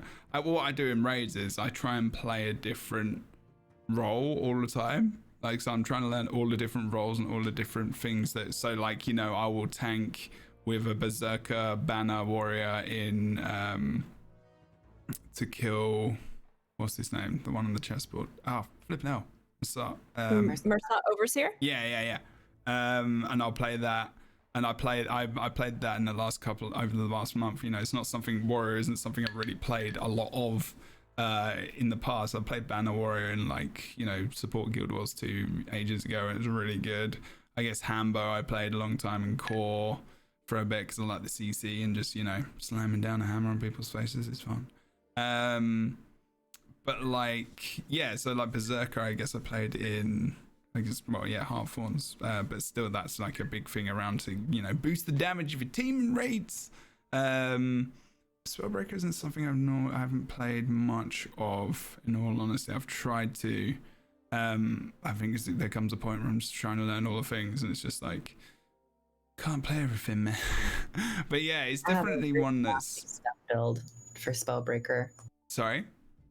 A really nasty stun build for Spellbreaker. You Yes. can get a lot of interrupts. Yes. A lot. And A they lot of should probably look at that next. It'll become more strong as well, I think, as the healing gets reduced, for sure, because people won't be able to sustain as much. You'll be able to interrupt them to the point where they won't be able to heal that damage back and survive. So I think side noding wise in PvP, that's probably going to get stronger. Those fights, that's what they're trying to do by removing all the healing stats that they've just done. They've lowered they're basically just taken out the higher stat amulets and left us with 500 stat. It's not in too bad a place, Emperor. I know what Kroof's talking about, but it'll get better. It'll get better, hopefully. We'll see. Did everyone go? Okay. I'm trying to think about me. What is the kind of thing that I would like to play more of? Or that I sneak onto sometimes? I think I just play everything anyway. Sometimes all the stuff I already want to play. I guess Weaver is one of those classes where I'm like, I do tend to, I like the animations and stuff. Like I really like the Fire Earth third skill with, I think, I'm not sure if that's the first skill, where you go down into the earth and you come up and you've got earth all over you and you've evaded for like a second or something. Like I really like that animation. I actually like some of the Warhorn stuff on Tempest. Like, I actually really like some of those animations. I remember trying to support build in PvP with Warhorn, which was actually really, really fun because they've actually got some strong support skills, but the offhand weapon's too good. You know, focus for the invulnerability and stuff like that. Pretty sure that's right. Brain. But it's, I don't know, I think I kind of play a lot of different stuff. I think Scourge, I was a bit upset that it didn't have more, that had these kind of like really in place things and you just pressed buttons and something happened everywhere and I wasn't sure what was going on sometimes. I think that's not as obvious for a lot of people.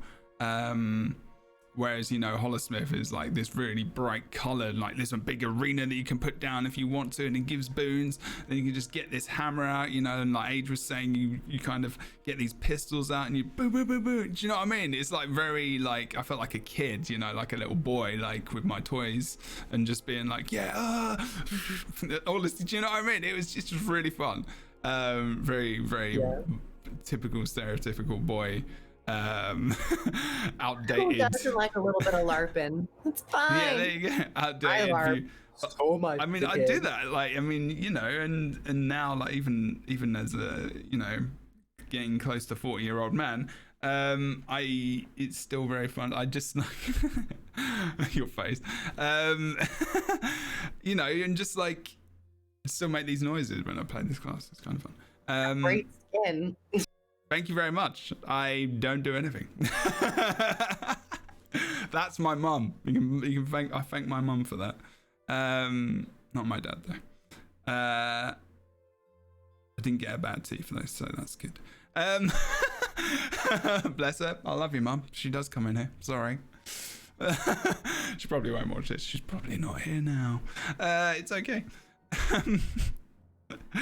There's not much more to talk about really, in all honesty. Class wise, I don't know if there's anything else you wanted to bring up, or I mean there is for the future, but I want to save that for a different podcast. I'm trying not, there's loads of stuff I want to talk about on the podcast, but I'm trying to save them for closer to the release date. So like, but I know we're gonna get to a point where it's like predictions about classes and what weapons and stuff we're gonna have, and then they're just gonna release it in one day and it's gonna be too late. So that might be coming close, like sooner rather than later, that kind of podcast and the story and maps and talking about, you know, the future. And I do want to have a podcast in future about, you know, going from living world to DRMs and all that kind of stuff, and what we think about that, which might actually be the next one. But I'm not sure how much you can talk about that. I don't like it. Cool.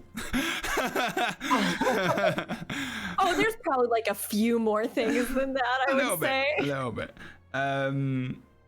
But in terms of, I mean, I think we all agree, we all probably know how unique Guild Wars 2 is, isn't it? In its combat, combo fields, boons, and all the stuff. And Kroof has got a finger in here. 2 fingers. Now I have 2. And a hand. What? I don't know if this was a question that you had, but out of the 2 sets, which one do you think, for Elite Specializations, Heart of Thorns or Path of Fire, which one do you think was more effective as a whole? As gameplay, as marketing, as originality? Do you want me to... I mean, you could... Why don't you tell us what you think? Yeah. I had to think about that for a second. Okay, I guess since I asked the question, I mean, if anyone wants to answer first. But Empire might have said it in chat. I think I preferred Heart of Thorns over Path of Fires. Mostly for the sake, I mean, it is kind of a rough game because Heart of Thorns was the very first batch of Elite Specializations. And I think with End of Dragons, when we get a third batch, it'll be a bit better and more fair to Can you compare all imagine three. if we didn't? But Jabra, we're not going to start that. No. We're not going to say blasphemy in this chat.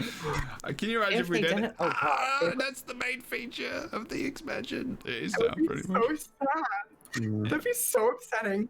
But I think because Heart of Thorns had the first Elite Specializations, it was inherently already going to be branded as original and unique in some way. Yeah. But comparing the two sets, I felt like Path of Fire Elite Specializations, they focused so heavily on area of effects and conditions and boons. And they didn't really do anything fun with the way AoEs were shaped. It was mostly just all circles. While in Heart of Thorns, we had roads, we had really these don't like projectiles. circles, do you? Circles. That circular head of yours is amazing. Thank you very much. It's just the. It's more like Circles are great. Circle. But I just felt like with Heart of Thorns, they really tried to push their combat in terms of having projectiles that travel, and while they travel, they shoot off other projectiles, moving water fields, etc., like different states and like stages that people can go in and the classes can explore. So I felt like Heart of Thorns kind of ticked the box of originality, but Path of Fires were very strong, but they kind of lacked in like the pizzazz for me a little bit. They were still cool. Like I really like Scourge and a couple others, but I think as a whole, I preferred Heart of Thorns. Okay, I definitely feel as though, and this is based off of just my feelings and not any hard data that I have in my possession. So a little note about that. But I feel as though from what I've heard from people and as I've seen in our like raid groups or new people coming in, or that I've heard from even veterans in the community or from my own experience, like being out and about, it does seem like Heart of Thorns, Elite Specs I feel like I see them more. I see people using them more. I feel like I see them in more content a lot of times. But I do think that Path of Fire, Elite Specs, Kroof, like you were saying, are good.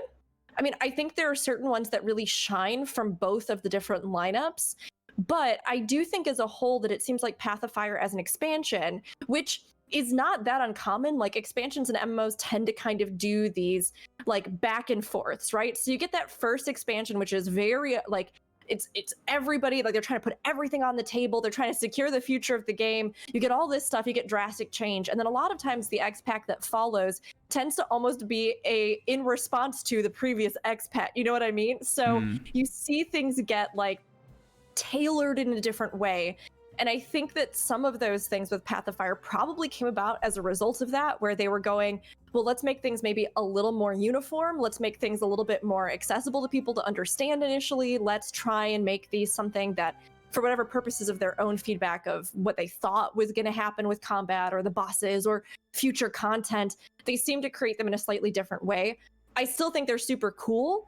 But like you said, I think I do see more people tend to gravitate towards the Heart of Thorns Elite Specs. I don't know if that's because of just the way that they play being really interesting. I don't know if it's just because there are certain niches that they do really well. But it does seem to me like they tend to get sometimes a little more love than Path of Fire. But I think both have an interesting lineup. I get that. Yeah, it's... Yeah, I think you're right. What you say about people playing them out in the open, and I was just thinking about when you said that, I got an image of Reaper in my head, because it was very much like, I remember that Reaper trailer very well from Heart of Thorns and how iconic it was. It was like, you're a Necro, screw it. Here's a massive scythe and you're just going to turn into this death spinny machine thing. You know, it was just like... I remember a PvP clip. I might have to bring it out. I think I'll have to show it, or at least have the audio. I just shout out randomly. I'm in the PvP game and I go into mid and I'm just really excited. And I'm like, I'm the massive spinny death machine from Wales or something. And I'm just like killing people everywhere. And I'm just really into it. And I'm just like, Reaper is probably one of my favorite elite specs, in all honesty. Across all of them, I'm just like, if there's any elite spec which is very iconic and very typical, but also is very visually not too ridiculous all the time, but it's just like fun, and you're just this big Reaper thing, and you turn this kind of cloud of smoke and that's moving around, and you just look awesome. And it's just, and it's a freeze, your ice is very much about chilling as well. And the theme of that, and how that can, because they changed it, didn't they? Like chill, became a PvE became more damage oriented, right? And whatnot as well. So it became a dot after a while, rather than just the effect of chill in PvP and World v World, which is like slowing skill resets and actually slowing the player as well. Actually became a dot in PvE because it was part of the class, like, because otherwise you couldn't be a conditioned Reaper at all. I'm not that conditioned Reaper is a thing, but everyone plays power. And yeah, I thought, for me, I think Heart of Thorns,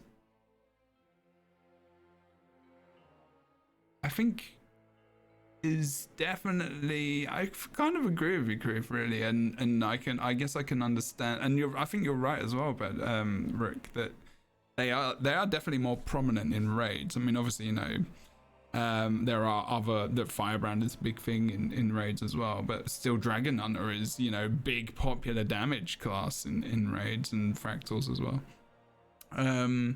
I like that. Just because Path of Fire is the most recent X-Spec, that it's not like everyone's just Path of Fire. They've definitely, over time, made sure that, there are viable things. And even in PvP, like, people play Core Guardian still, and, like, support and damage now. Maybe not right now, because, support's taken a bit of a nerf, but...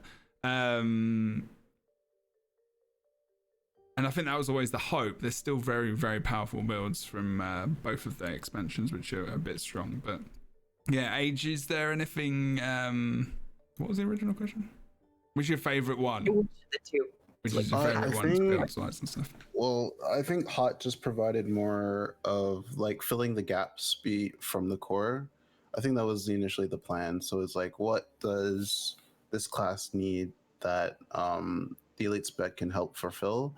I think Pathfinder did that a little bit too, but I think Hot did that a little bit more. So I think that's why you probably see more Hot specs. The only other reason you would choose in between Hot or Pathfinder is if you want to fulfill like a certain task. So like, for example, if you're on Elementalist and you want to play support, you play Tempest. If you're on Ranger, you play Druid. Like, that's the type of thing. If you want to do damage, you probably take Weaver or Soul Beast, and respectfully. So I think those are the two main factors in determining which elite spec you play, if any. Core might fulfill a certain purpose that you want to do for some certain reason. I don't think Revenant would. I think Revenant is the only class, to the exception, that you would not take an elite spec, just because I feel like Revenant, the shield is really, really good for power-based builds, whereas Renegade, if you want that range, but you don't want the slow part of the hammer.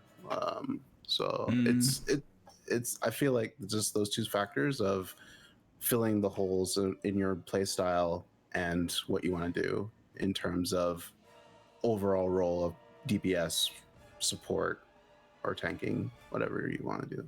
So, Age, I think that's actually a really good point that I hadn't even thought about, but seems so incredibly obvious. So I'm really glad that you said it, because some of it too could be that there are certain niches or like roles within these elite specializations that we really don't have other like really great alternatives to right now.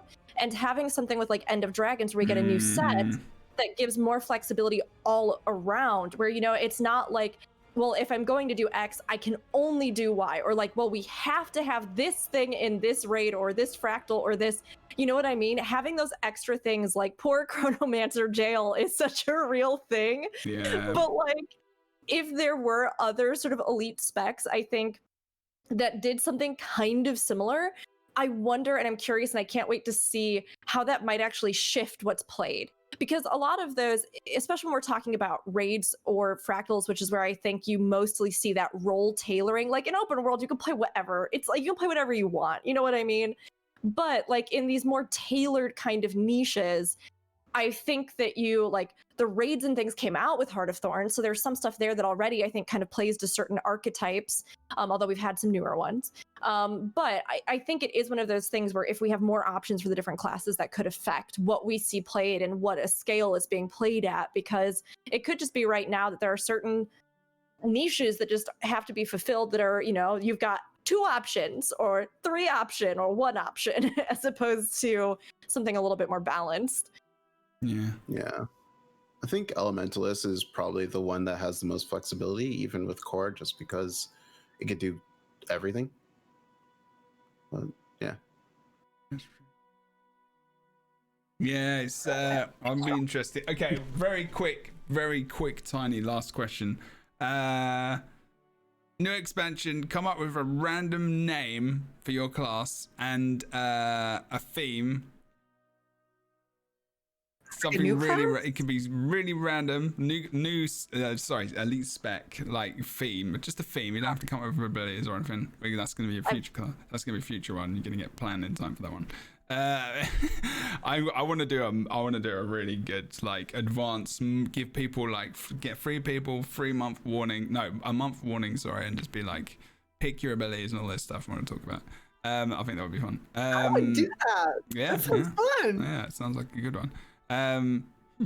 Could maybe do that for the one in a month. Yeah, pick a theme and maybe a weapon. Kroof, go. Or do you need more time? Oh.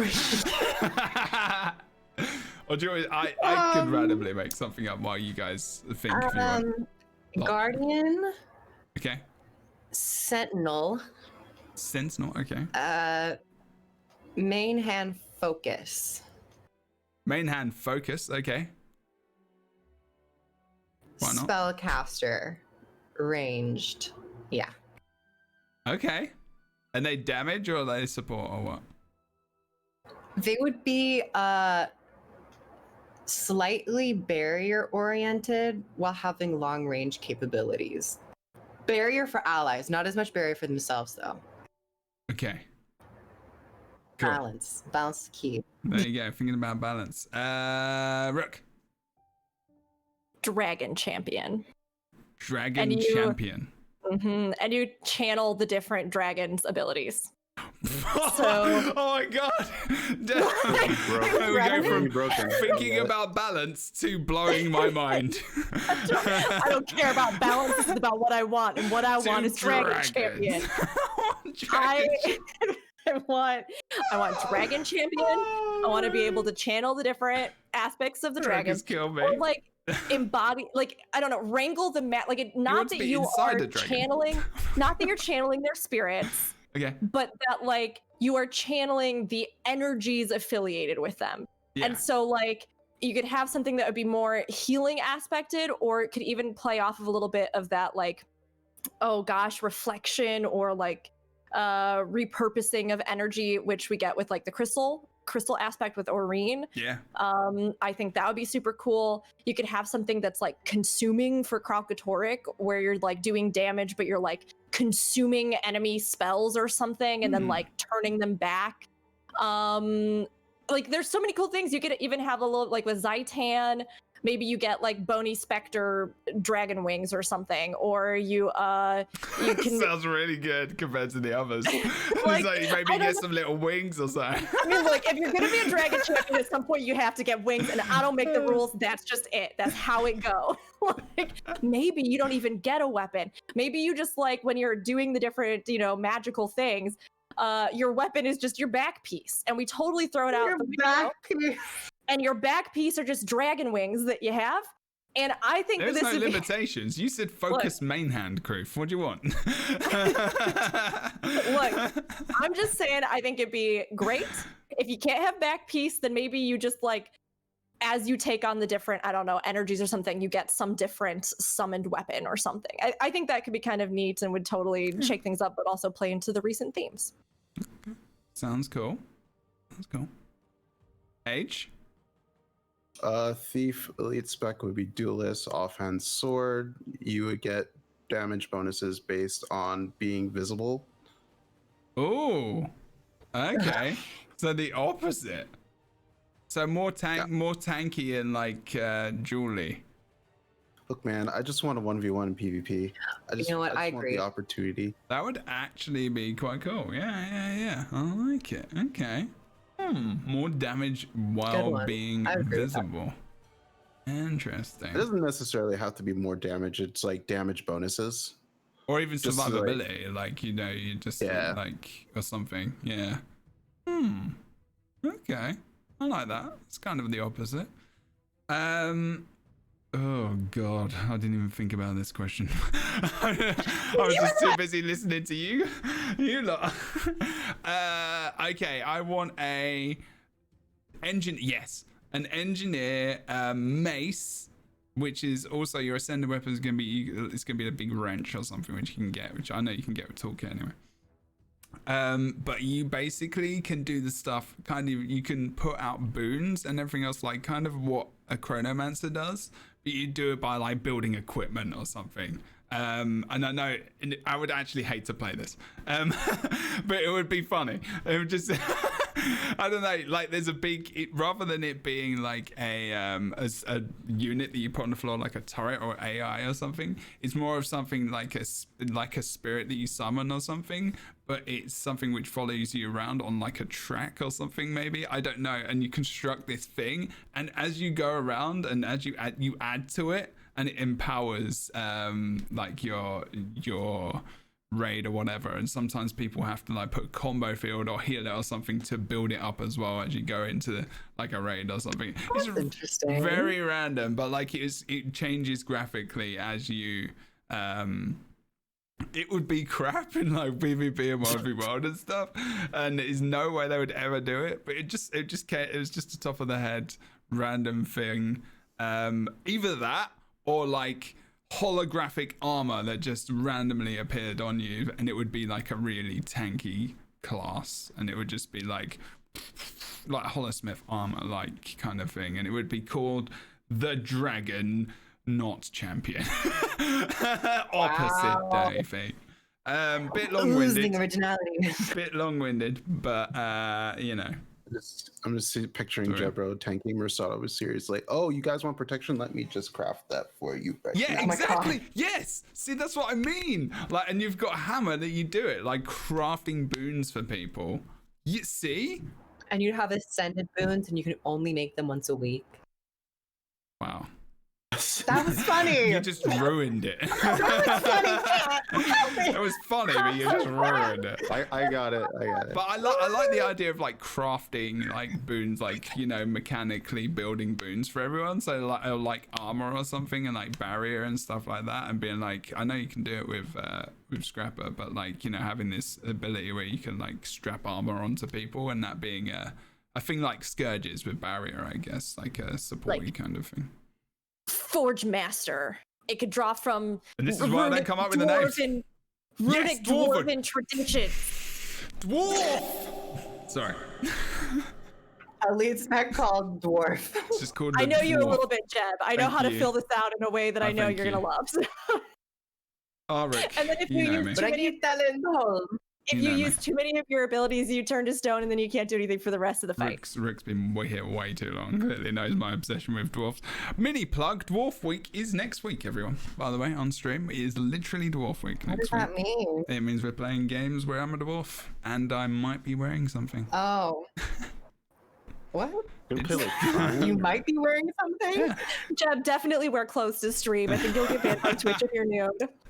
I mean, if you want to push the limits, we can push them. Is there a hot tub involved? No. Is there a hot tub? Oh God.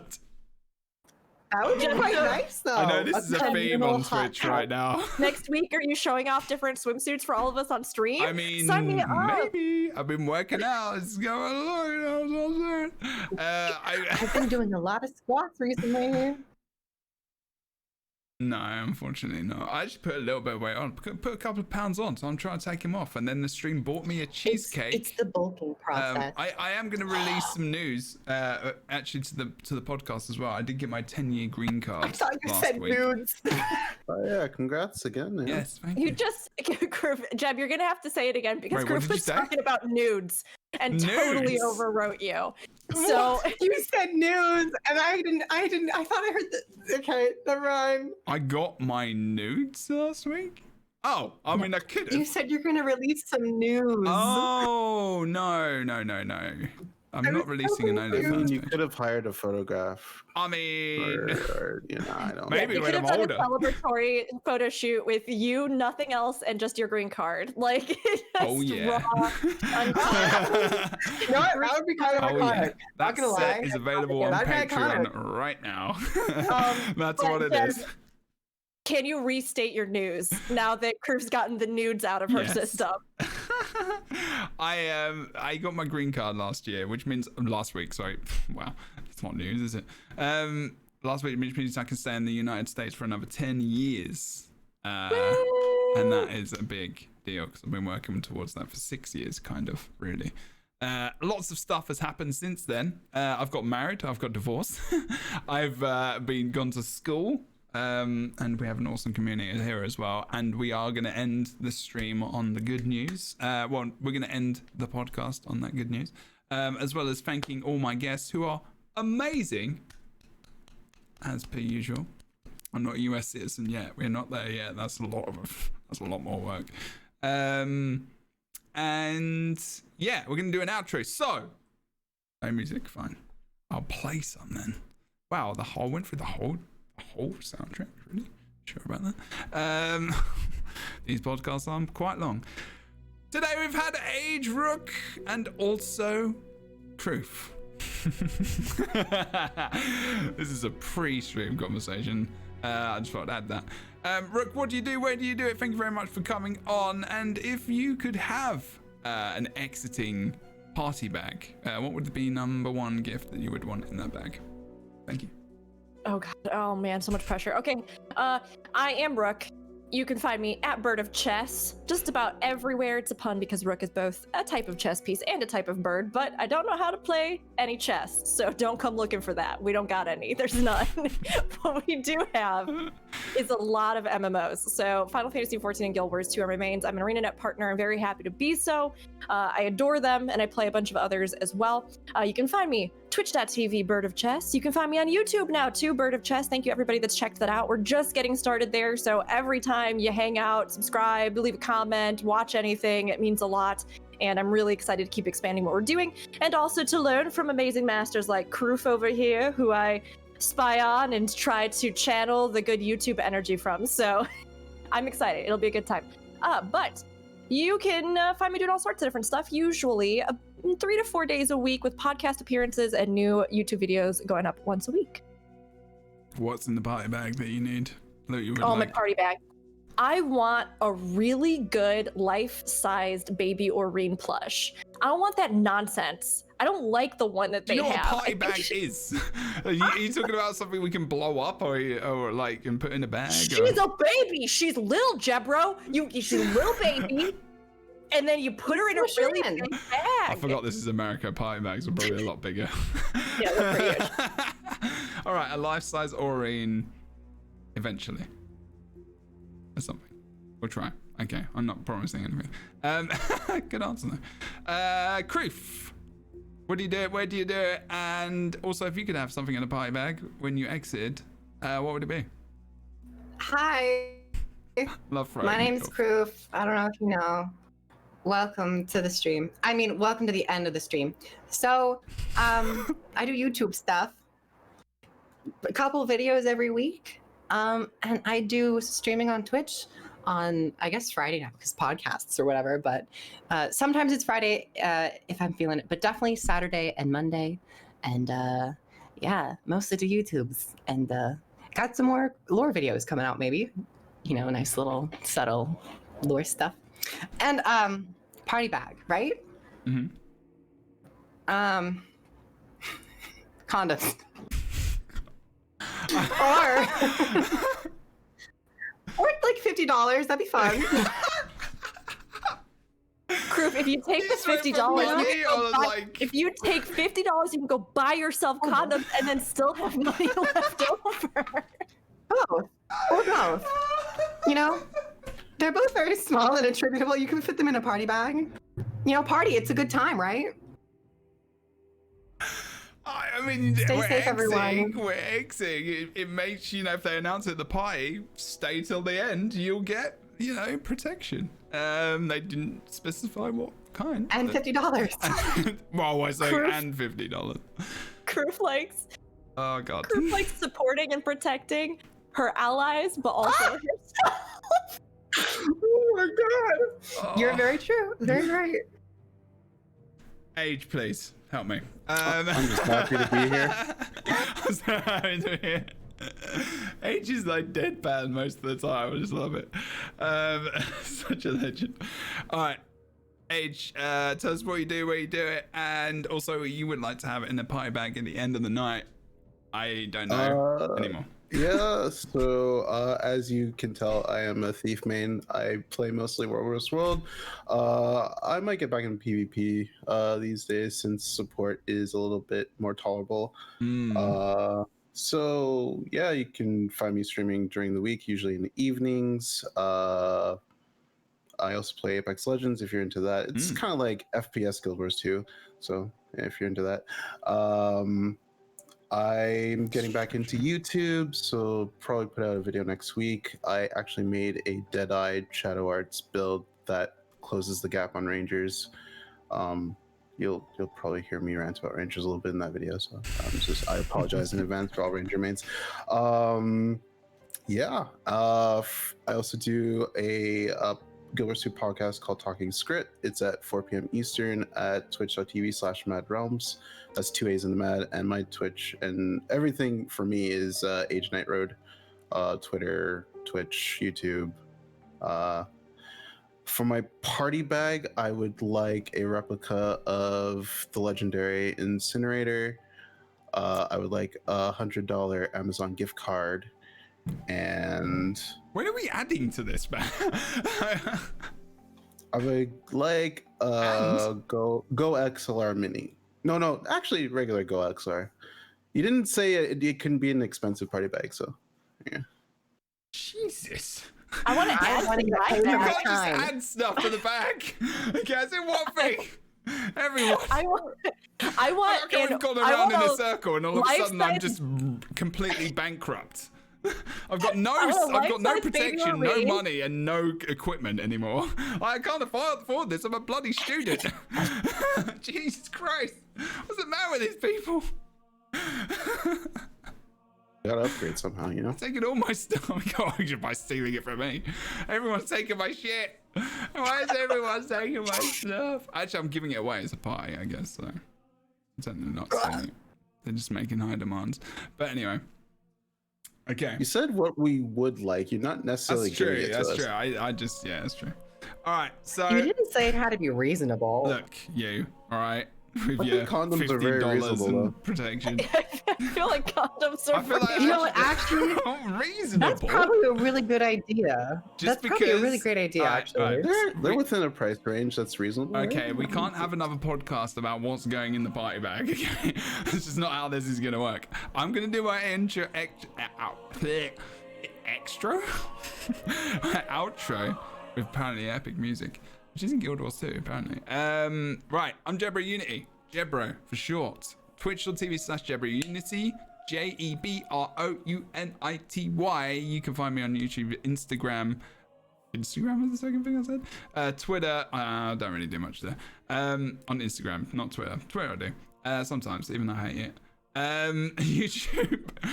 As well as going to check out anchor.fm/Jebro, which is where you can find all of these podcasts, or you can look up the LightBringers. LightBringers is all one word. Guild Wars 2 podcast. Google it. Bing it, as Kroof would say. And now something I made up. It's getting flamed. And again, thank you to all my awesome guests who take time out that day to come and talk about Guild Wars 2, and I very much appreciate them all for coming on. And I'll see you in 2 weeks with another show. where people will may be back if they would like to be, and then we will talk about more stuff to do with Guild Wars 2, and that's pretty much it. Thank you so much for watching, or watching live, listening live, and also listening to this on wherever you're listening to it. This is episode 11. Jebro learns how to speak, or classes, why we like him, and where we like him. Goodbye, because this is a good idea now. Thanks so much for watching. Well, take your condoms and be free. But Oh my god. Is this going to be a running theme at the end of each show now? No, we're just going to something. It's going to be something If you don't to use do. them for their intended purpose, you can make a it's my balloon fault. animal. It's my fault. You Thank could very just much, buy. everyone. It's technically my Good fault, lord! but- You can just buy balloons, exactly. The outro screen is up. Thank you very much for watching the Guild Wars 2 podcast, episode 11. The LightBringers. We'll see you next time. Thank you so much for watching. Take care and good day.